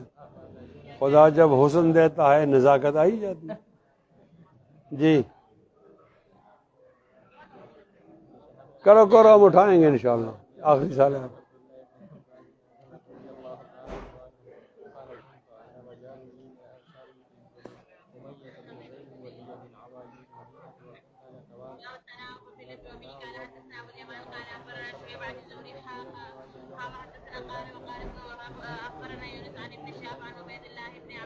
آپ کو فائدہ ہو رہا ہے تھوڑا تھوڑا؟ ہر دن آیا کریں، ہم آپ کو چائے پلائیں.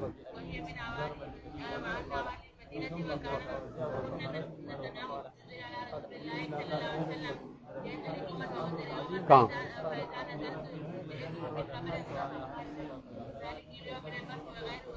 وہ ہمارا دوست ہے نا محترم سے.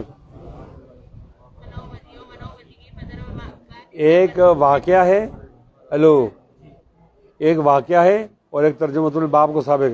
جہاں ترجمہ الباب ثابت ہوگا تو ہاتھ کھڑا کرو جی، یہ جگہ ثابت ہوگی. ترجمۃ الباب یہ ہے کہ دو لوگ ہوں، اگر دونوں معاش کو جائیں تو نبی علیہ السلام کے پاس کون بیٹھے گا؟ اچھا دونوں ادھر بیٹھیں تو بچے کیا کھائیں گے؟ تو انہوں نے اپنے باری مقرر کر دی، ایک دن آپ علم حاصل کرو، میں جاؤں گا کاروبار کے لیے، اگلے دن آپ کاروبار کر جاؤ، میں جاؤں گا علم حاصل کرنے کے. علم بھی آدھا آدھا، کاروبار بھی آدھا آدھا. تو ایک صحابی عتبان نام سے عمر رضی اللہ تعالیٰ عنہ نے اس کے ساتھ باری مقرر. اب ترجمۃ الباب تو یہاں ثابت ہو گیا کہ باری مقرر کرنا علم میں جائز، مستحب ہے، ٹھیک ہے، اس سے آدمی محرومیت سے بچ جاتا. لیکن واقعہ کیا ہوا؟ واقعہ یہ ہوا کہ ایک دن وہ تھا علم میں اور میں تھا اپنے کام میں، تو وہ رات کو آیا اور زبردستی میرے گھر کو کھڑکھڑایا زور زور سے. آپ اوالی میں رہتے تھے، یہ مشرق کی جانب اونچی جگہ ان کو اوالی کہتے ہیں.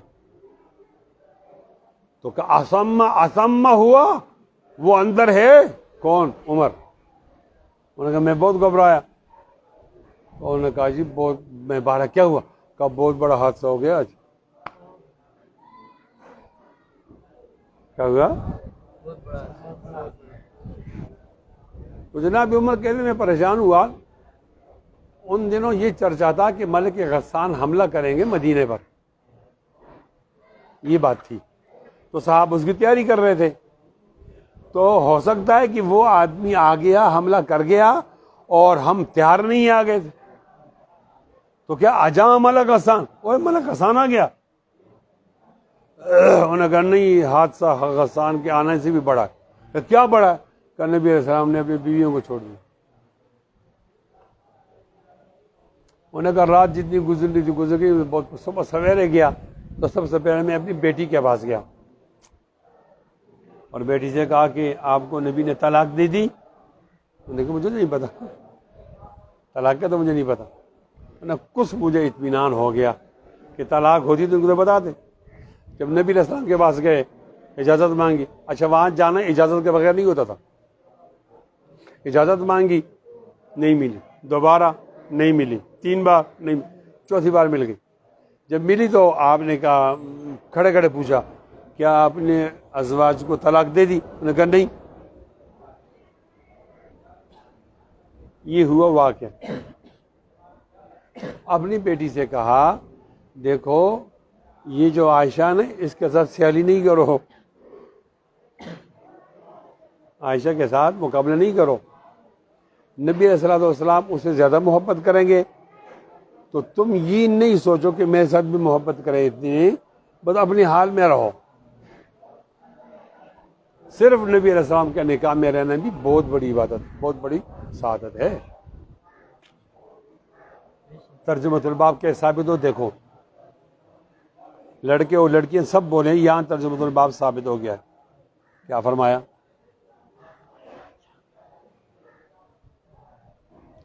وبی قال حدثنا ابو الیمان، بولو ٹھیک ہے نا.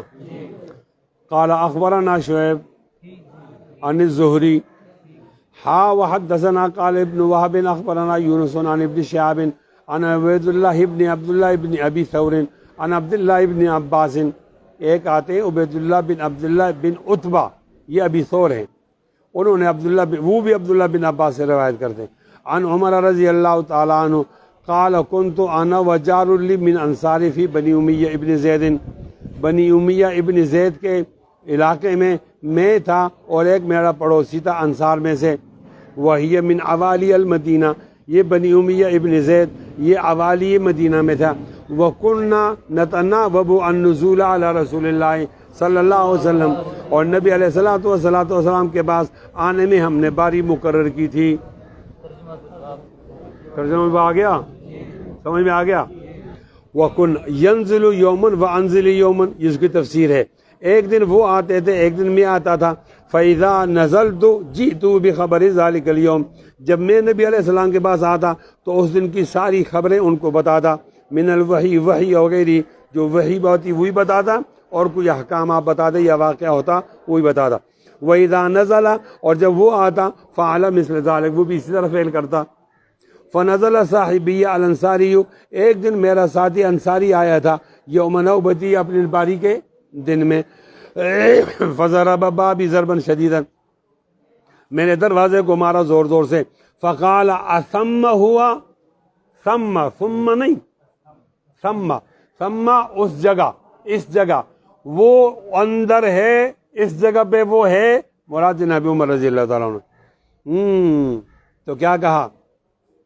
ففزعت، میں بہت ڈرا، فخرجت الیہ، اس کے دربار آیا، فقال قد حدث امر عظیم، آج تو نبی علیہ السلام کے سامنے ایک بہت بڑا واقعہ ہوا ہے وہاں پر بھائی۔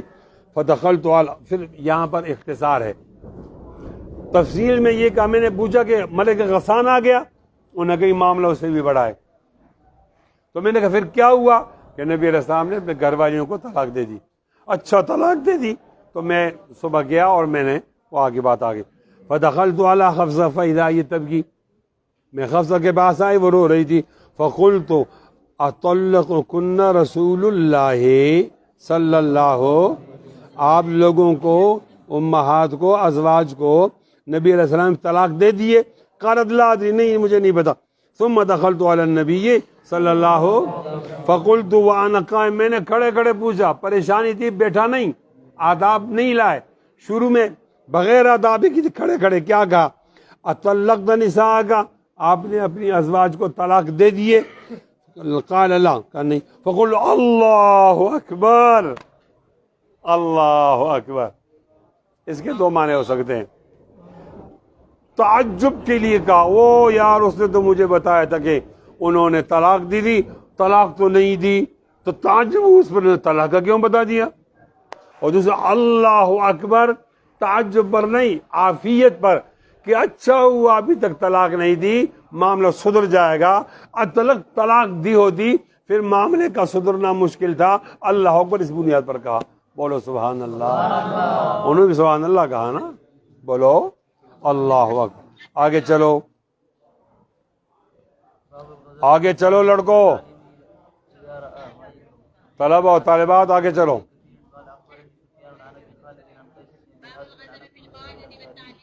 قال رجل يا رسول الله لا أكاد في الصلاة مما يقول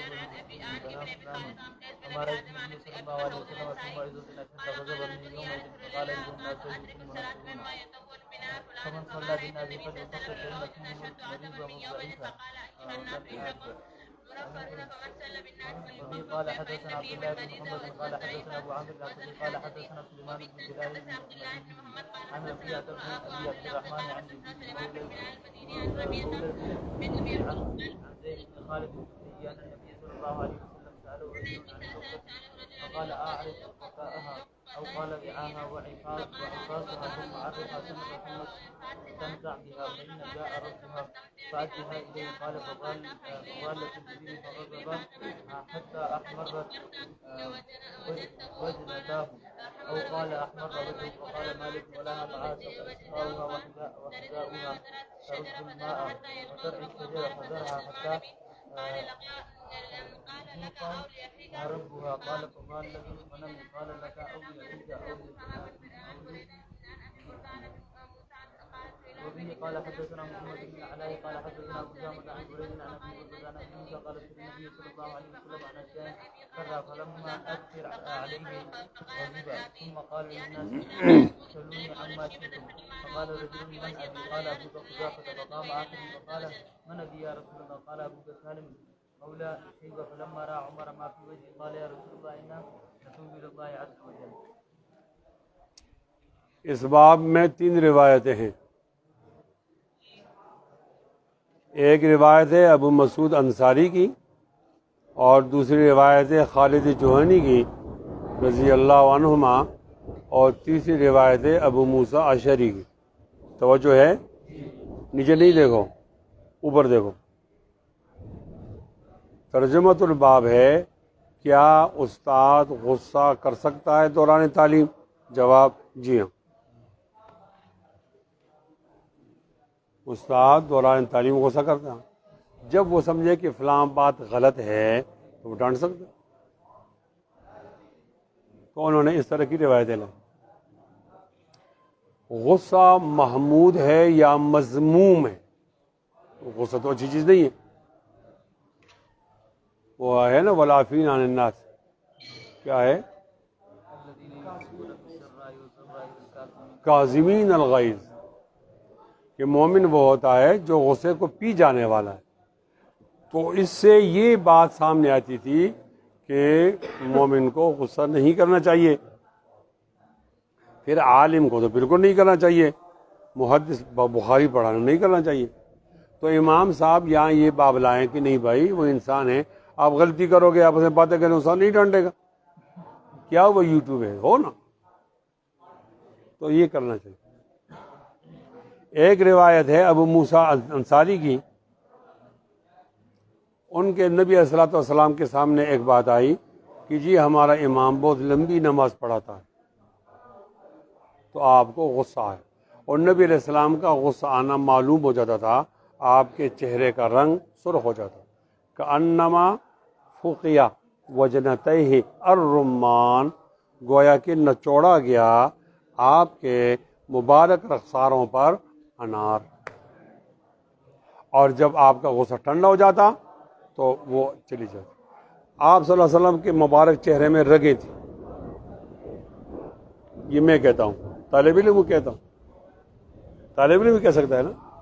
یہ میرے حوالے سے لکھو، عاجز بندہ عاجز خان نے کہا. ٹھیک ہے، کیا تھا؟ وہ عام خوشی کی حالت میں استنارہ چمکتی تھی، اور جب غصہ آتا تو وہ چمک ختم ہو گئی. لوگ کہتے آپ کا چہرہ سرخ ہو گیا، میں کہتے سرخ نہیں ہوا، وہ جو چمک تھی وہ چمک ختم ہو گئی، اور جو ہی وہ حالت چلی جاتی دوبارہ چمک آ جاتی. تو لوگ کہتے ہیں کہ وہ سرخ رنگ ہو گیا تھا اور اب سرخ چلا گیا. جیسے نبی علیہ السلام کا چہرہ مائل و سرخی تھا، سفیدی ام حق نہیں، اب یہ چونے کی طرح سفید نہیں تھا. ایک ایسی دلچسپی نہ ہو، ایسا نہیں، آپ مائل بسرخی، سفید رنگ تھا اور سرخی مائل تھا، تو زیادہ شدت آ گئی. یہ بات بھی ٹھیک، لیکن ایک طالب علم کی حیث سے میں یہ ترجمہ کرتا ہوں کہ وہ جو چمکنے والی رگیں تھیں وہ نہیں چمکتی. تو جب چمک رہی ہیں آپ معمول کے مطابق خوش ہیں، اور جب نہیں چمک رہی ہیں تو اس کا معنی ہے کہ آپ تھوڑا سا پریشان. تو کہا لوگوں تم نفرت پھیلاتے ہو، لمبی لمبی نمازیں پڑھتے ہو، مختصر نماز پڑھو. ان فیہم ضعیف وذل حاجہ، لوگوں کے کام پیش ہوتے ہیں، غریب ضعیف کمزور لوگ ہوتے ہیں. ایک حدیث ٹھیک ہے. دوسری حدیث، جب کوئی آدمی فضول سوال کرتا تو آپ غصے میں آ جاؤ. اب دونوں روایتیں جو بعد میں ہیں، خالد جوہنی والی بھی اور ابو موسیٰ اشعری رضی اللہ عنہ، دونوں روایت ایک ہے، راوی کے الگ اور روایت سند کی الگ دو روایتوں کی. مفہوم ایک ہے کہ ایک دفعہ لوگوں نے آپ سے فضول باتیں پوچھی تو آپ کو غصہ. فضول کیا تھی؟ کہ یا رسول اللہ بکری گم ہو جائے تو کیا کرنا چاہیے؟ یا رسول اللہ فلان چیز گم ہو جائے تو کیا؟ تو کہا اونٹ گم ہو جائے تو کیا کرنا چاہیے؟ اونٹ پر آپ ناراض ہو گئے، اس لیے کہ ان دنوں اونٹ گم ہی نہیں ہوتا تھا. گم وہ چیز ہوتی ہے جس کو پانی کی ضرورت ہوتی ہے اور کھانے کی ضرورت ہوتی ہے.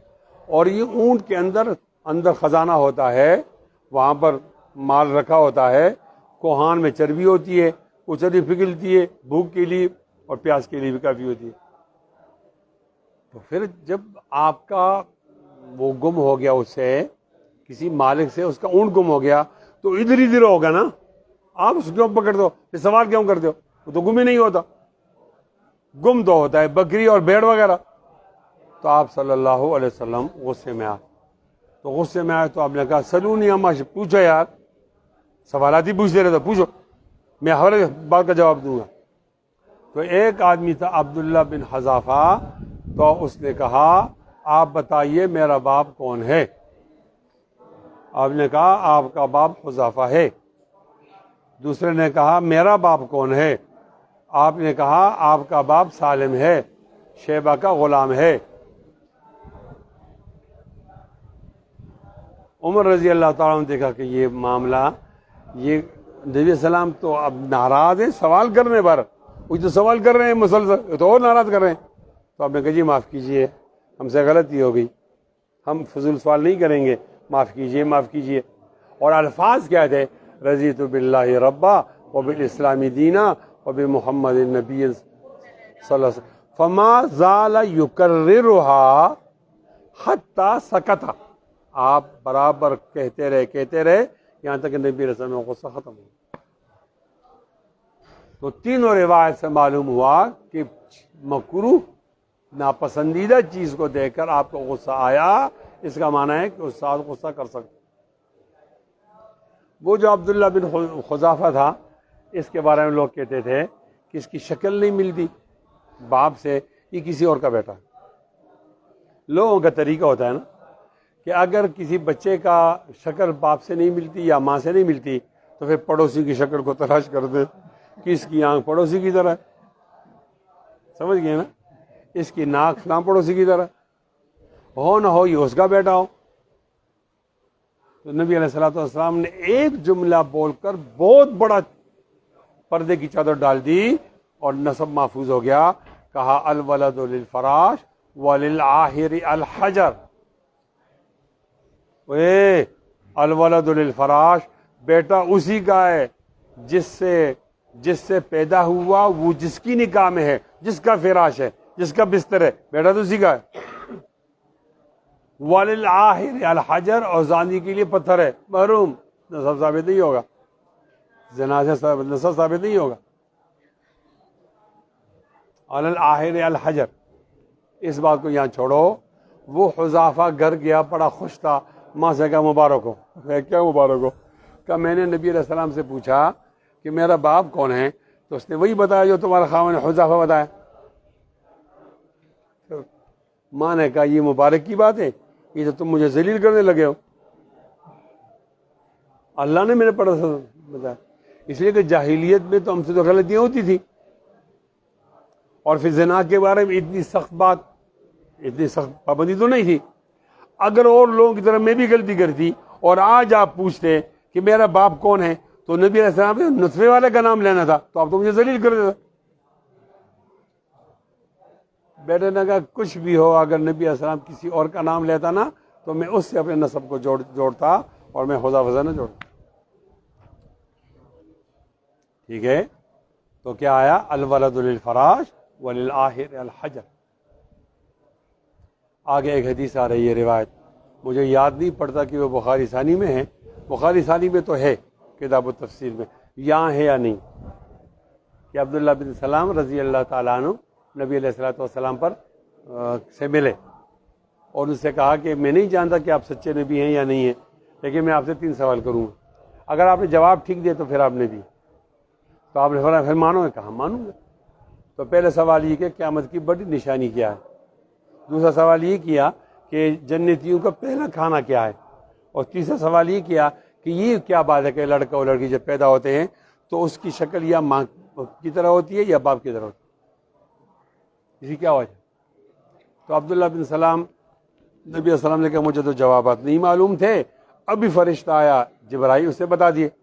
انہوں نے کہا جبرائیل نے بتا دی. کہا اوے جبرائیل فضا کا عدو یہودی من الملائکہ، یہ تو فرشتوں میں یہودیوں کا بڑا دشمن فرشتہ.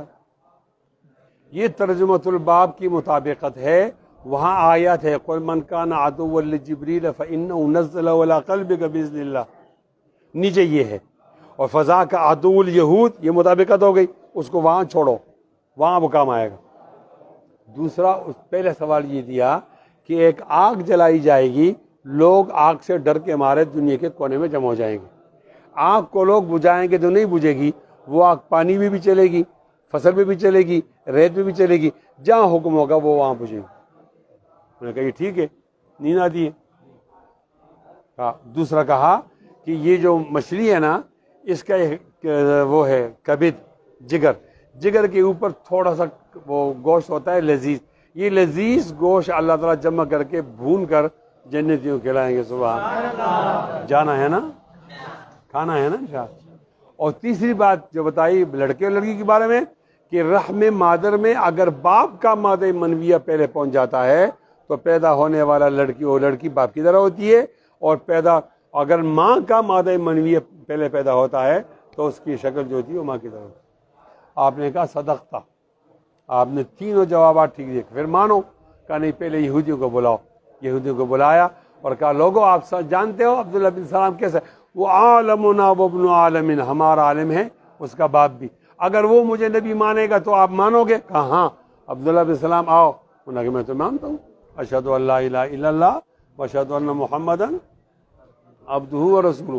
اب انہوں نے مانا اور وہ بھاگے. انہوں نے کہا شرنا وابن شرنا، یہ بڑا شیطان آدمی، اس کا باپ بھی بڑا شیطان. تو یہودی پہلے دن سے اسلام کے مخالف ہیں. اللہ تعالیٰ یہودیوں کو تباہ کرے. میں تو باقاعدہ قنوت نازلہ پڑھتا ہوں، اس میں کہتا ہوں اللہم اہلک الکفرۃ والہنود، بولو آمین. اللہم اہلک النصارى والیہود، اللہم اہلک امریکہ و اسرائیل کما اہلکت عادا و ثمود. آپ نہیں سنتے؟ آواز آتی ہے آپ کے گاؤں میں؟ آپ کو نہیں آتی؟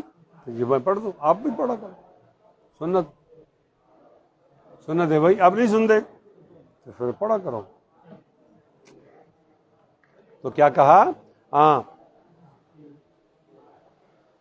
میرا باپ کون ہے؟ تو اس کے بارے میں لوگ جناب زید بن اسامہ، اسامہ بن زید، جناب زید جو تھے وہ رنگ کے بہت زیادہ سفید تھے اور اسامہ بہت کالے تھے. لوگوں نے یہ تو اس کا بیٹا ہی نہیں ہے. تو ایک دن یہ دونوں سو رہے مسجد نبوی میں، پاؤں ساتھ ملے ہوئے تھے، باقی اوپر کپڑا اوڑا ہوا تھا، پاؤں ننگے تھے. تو ایک شناس آیا مدینے میں، وہ ایسا دیکھا، انہوں نے کہا بعض ہو من بعض، یہ تو باپ بیٹا ہے. نبی علیہ السلام بہت خوش ہوئے اور آ کر عائشہ سے کہا دیکھو نا آج کا شناس نے بھی کہہ دیا کہ یہ اسامہ جو ہے یہ زید کا بیٹا ہے. لوگ ویسی تہمت لگاتے. تو یہ تہمت نہیں لگانا چاہیے، یہ گناہ ہے. آنکھوں پہ نہیں جاؤ، ناک پہ نہیں جاؤ اور کان پہ نہیں جاؤ. الولد للفراش، نبی علیہ السلام نے کہہ دیا تو بس کہہ دیا بچہ جو ہے وہ صاحب فراش کا. اچھا اب میں ترجمہ کروں گا، جہاں ترجمہ باپ ثابت ہوتا ہے تو بن بناٹ کی آواز آ جائے. وبه قال حدثنا محمد بن كثير قال اخبرني سفيان عن ابي خالد عن قيس بن ابي حازم عن ابي مسعود الانصاري رضي الله تعالى عنه قال رجل يا رسول الله لا اكاد ادرك الصلاه، میں نماز کو نہیں پہنچا سکتا، نماز نہیں پا سکتا. مما يطول بنا فلان، فلان تو بہت لمبی نماز پڑھاتا ہے. فما رأيت النبي صلی اللہ علیہ وسلم فی موعظة، دوران نصیحت میں نے کبھی نبی علیہ السلام کو نہیں دیکھا اشد غضبا، زیادہ غصہ ناک من یومئذ، اس دن سے دوران نصیحت بہت غصے میں آ گئے. کیا کہا؟ فقال ایھا الناس انکم منفرون، اے لوگو آپ تو لوگوں میں نفرت پیدا کرتے ہو. یسروا ولا تعسروا، بشروا ولا تعسروا، بشروا ولا تنفروا، یسروا ولا تعسروا، آسانی پیدا کرو مشکل پیدا نہیں کرو. یس بشروا ولا تنفروا، خوشخبریاں بانٹو نفرت مت پھیلاؤ. یہ لوگوں آپ کیا کرتے ہو؟ آپ تو منفرون. فمن صلی بالناس فلیخفف، آپ میں سے جو نماز پڑھائے تو مختصر کر کے بڑھائے. فإن فیہم المریضہ، اس میں بیمار بھی تو ہوتا ہے. والضعیفہ، ضعیف بھی ہوتا ہے. وذل حاجہ، حاجت والا بھی ہوتا ہے. وبه قال حدثنا عبد الله بن محمد قال حدثنا ابو عامر الاخدي قال حدثنا سليمان بن بلال المديني عن ربيعة بن ابي عبد الرحمن، یہ وہی ربیعہ رائے ہے فروخ کا بیٹا، عن یزید مولا المنباسی عن زید بن خالد جوہنی، جن کے بارے میں ہم نے کل کہا تھا نا ربیعہ رائے، وہ یہی ہے. کیا کہا؟ ان النبی صلی اللہ علیہ وسلم سألہ رجل عن اللقطہ، نبی علیہ الصلوۃ والسلام نے لقطہ کے بارے میں پوچھا، گری پڑی ہوئی چیز ہے تو کیا کریں؟ تو کہا کہ پہلے اس کا تعارف کراؤ، لوگوں ایک چیز ملی ہوئی ہے، نشانی بتاؤ لے جاؤ، لوگوں نشانی بتاؤ لے جاؤ. اب آدمی اتنے دن گزر گئے کہ وہ آدمی مایوس ہو گیا، مالک اب مالک نہیں آئے گا، پھر آپ غریب ہو تو خود استعمال کرو، اور غریب نہ ہو تو بیت المال کو دے دو یا کسی غریب کو دے دو.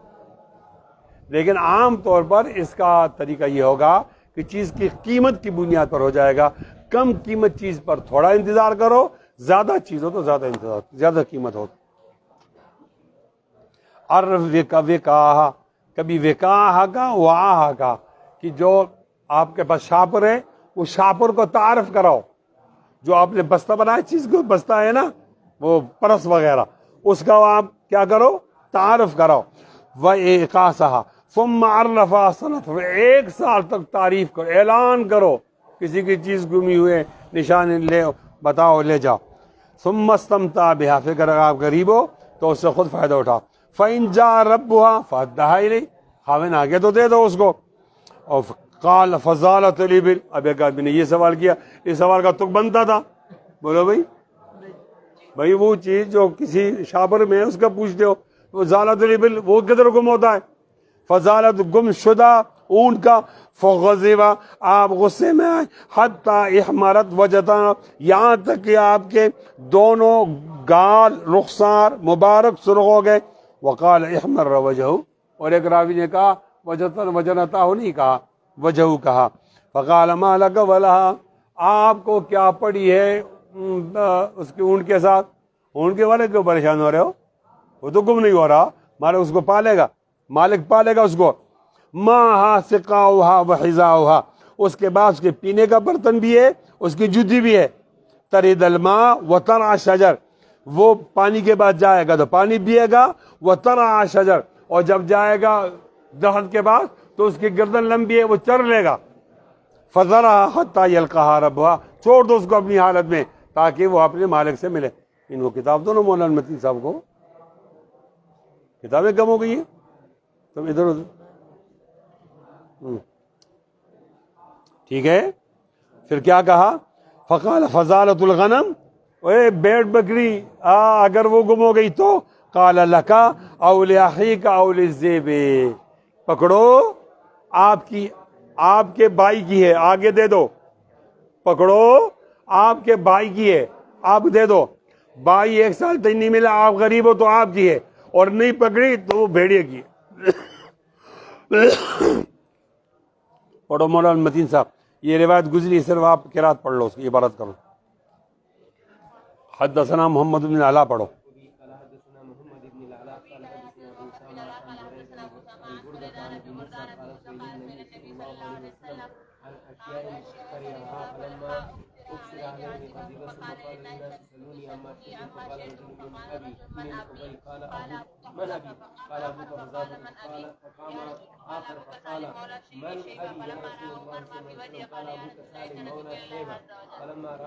فلما اکثر علیہ، جب فضول سوالات زیادہ ہو گئے. سوال ٹھیک ہے، انما سوال نصف العلم، آدھا علم ہے سوال، اس لیے کہ سوال موقوف ہو، جواب موقوف ہوتا ہے سوال پر.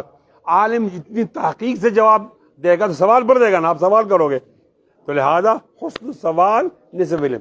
لیکن فضول سوال، اتريدون ان تسألوا رسولكم كما سئل موسى من قبل ومن يتبدل الكفر بالایمان فقد ضل سواء السبیل، اس طرح سوال کرتے ہو جس طرح موسیٰ کی قوم نے حضرت موسیٰ سے کہا گائے کیسی ہے، اس کا رنگ کیسا ہے، وہ کرتی کیا ہے، وہ پھیلتی کیا ہے، وہ کھاتی کیا. فضول سوال کیا. فضول سوال نہیں کرو. کیا معنی؟ جو سوال طلب حق کے لیے ہوتا ہے اس کا ثواب ہے، وہ نصف علم ہے. اور جو ثواب تعلق کے لیے ہوتا ہے، تکبر کے لیے ہوتا ہے، میں اس طرح سوال کروں تاکہ لوگ سمجھے یار یہ بہت بڑا عالم فاہم آدمی ہے، یا میں سوال کروں اگلا آدمی خاموش ہو جائے، لاجواب ہو جائے، تو یہ ثواب ناجائز ہے. اچھا تو کہا اکثر علیہ غضب, غضب آپ علیہ جب فلما اکثر علیہ غضبا, جب آپ پہ سوالات فضول زیادہ ہو گئے, آپ غصہ میں آئے, کہا سلونی اچھا سوالات کرتے ہو, کرتے جاؤ, جواب دیتا رہوں گا, کرتے جاؤ. یہ ناراضی کی وجہ تھی. پھر بھی ایک دو آدمی نے سوال کیا, نہیں سمجھے نا بھائی, ان کو تو چپ ہونا چاہیے تھا. فقال رجل, من ابھی, ایک نے کہا میرے باپ کے بارے میں بڑا شک و شبہ ہو رہا ہے, بتا دیجئے میرا باپ کون ہے. قال ابو کا حذافہ, وہی ہے نا حذافہ ہے. فقام آخر, دوسرا اٹھا, فقال من ابھی, میرا باپ کون ہے. فقال یا رسول اللہ ابو کا, فقال یا رسول اللہ, فقال ابو کا سالم مولا شیبہ, وہ شیبہ کا غلام سالم آپ کا باپ ہے. فلما عمر وجهه, عمر فاعل, وجہ مضاف مضاف الیہ مفعول بھی. جب جناب عمر نے چہرے مبارک کو دیکھا, قال کا سمجھے عمر, عمر بہت بڑا عالم تھا, بہت فہیم آدمی تھا, کہ یہ سوالات سے تو غصہ اور زیادہ بڑھے گا, غلط سوالات کر رہے, بند کرو سوالات کا سلسلہ. قال یا رسول اللہ انا نتوب الی اللہ عز وجل, آپ کی گستاخی ہو گئی ہے, آپ ناراض ہو گئے ہیں, ہم اللہ تعالیٰ سے توبہ کرتے ہیں. اور یہاں تو اختصار ہے, اور ایک اور جگہ جناب عمر کہتے ہیں رضیت باللہ ربا وبالاسلام دینا وبمحمد صلی اللہ علیہ وسلم نبیا, اور ایک روایت میں ہے وبمحمد قدوۃ و اماما. نہیں ہم اللہ تعالیٰ کو رب مانتے ہیں, بتوں کو نہیں مانتے, اسلام کو مانتے ہیں, یہودیت عیسائیت کو نہیں مانتے. آپ کو اپنا امام مانتے ہیں, لیڈر مانتے ہیں, اپنا مقتدا مانتے ہیں, نبی مانتے ہیں, موسیٰ علیہ السلام کو اور عیسیٰ کو آپ کی جگہ پہ نہیں مانتے. آپ معاف کر دیں, ان کو سوالات کا نہیں پتہ, غلطی ہو گئی, معاف کر دیں, معاف کر دیں. جہاں تک کہ نبی علیہ الصلوۃ والسلام سے غصے کی حالت چلے گئی اور غصہ ختم ہو گیا اور راضی ہو گئے. چلو بھائی, چلو بھائی.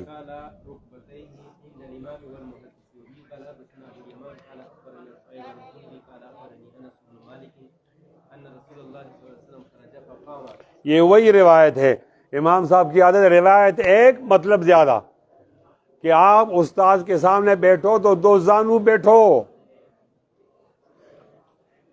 حدیث جبریل میں جبرائیل علیہ السلام ایک آدمی کی صورت میں آئے طالب علم بن کر, تو نبی علیہ السلام سے پوچھنے لگے فاسند رکبتیہ الی رکبتیہ, انہوں نے اپنے گھٹنوں کو اپنے گھٹنے کے ساتھ ملایا, بادب بیٹھا.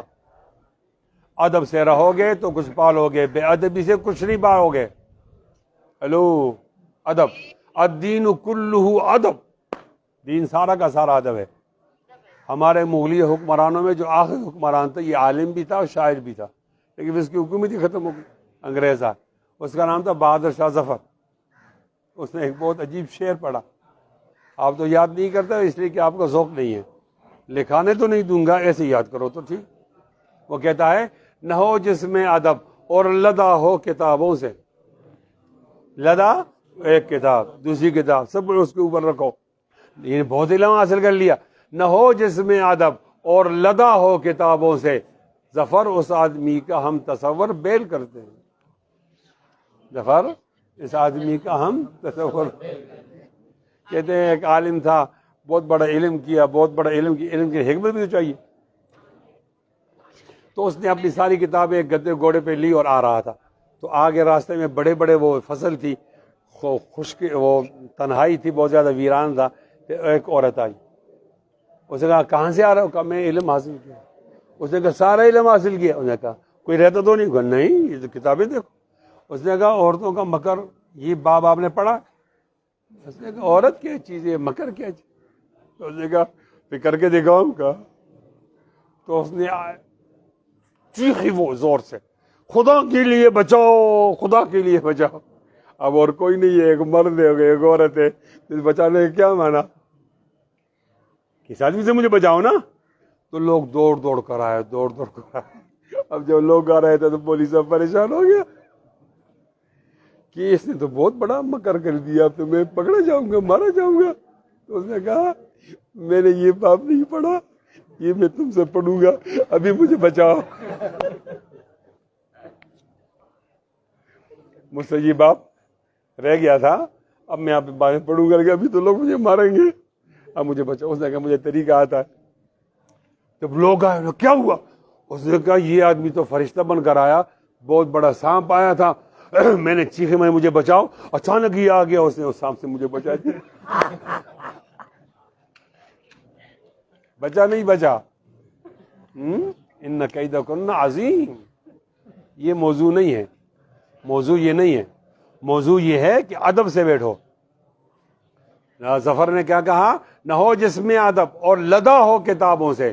ظفر اس آدمی کا ہم تصور بیل کرتے ہیں, اور میں نے غالباً پتہ نہیں آپ کو یا مشکات والوں کو امام ابی یوسف کی ایک عبارت سنائی تھی, ما بلغا من بلغا الا بالحرمہ وما سقط من سقط الا بترک الحرمہ.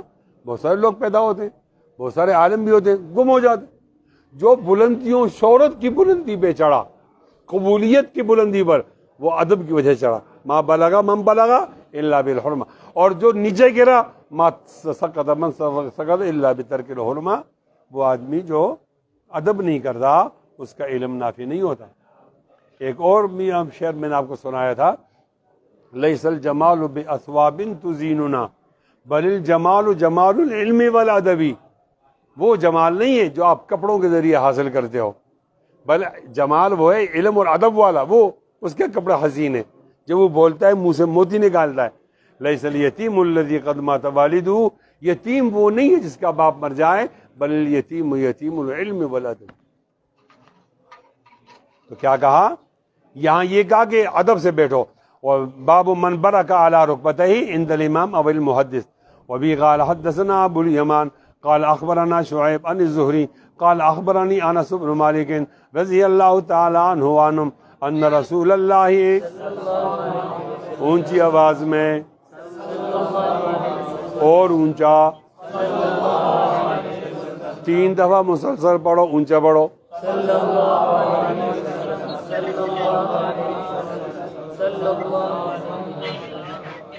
10 دفعہ پڑھو, 10 دفعہ.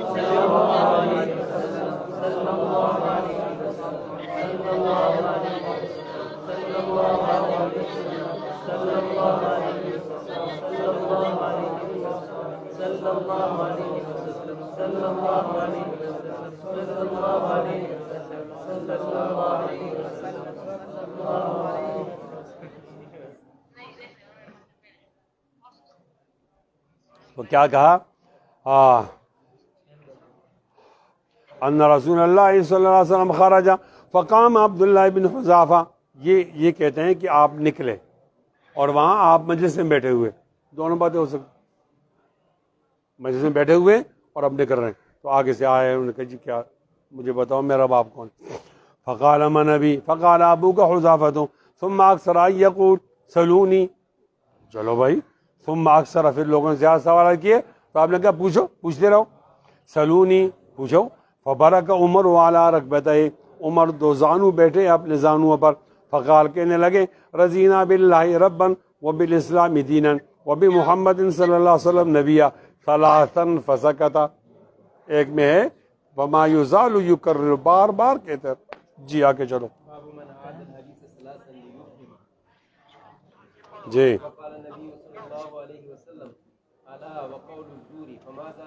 میرا خیال سے کافی ہے مولانا مدین صاحب, 9 بج گئے ہیں, دیر تک بچے بیٹھے ہوئے ہیں, تو میرا خیال سے کافی. وآخر دعوانا الحمدللہ.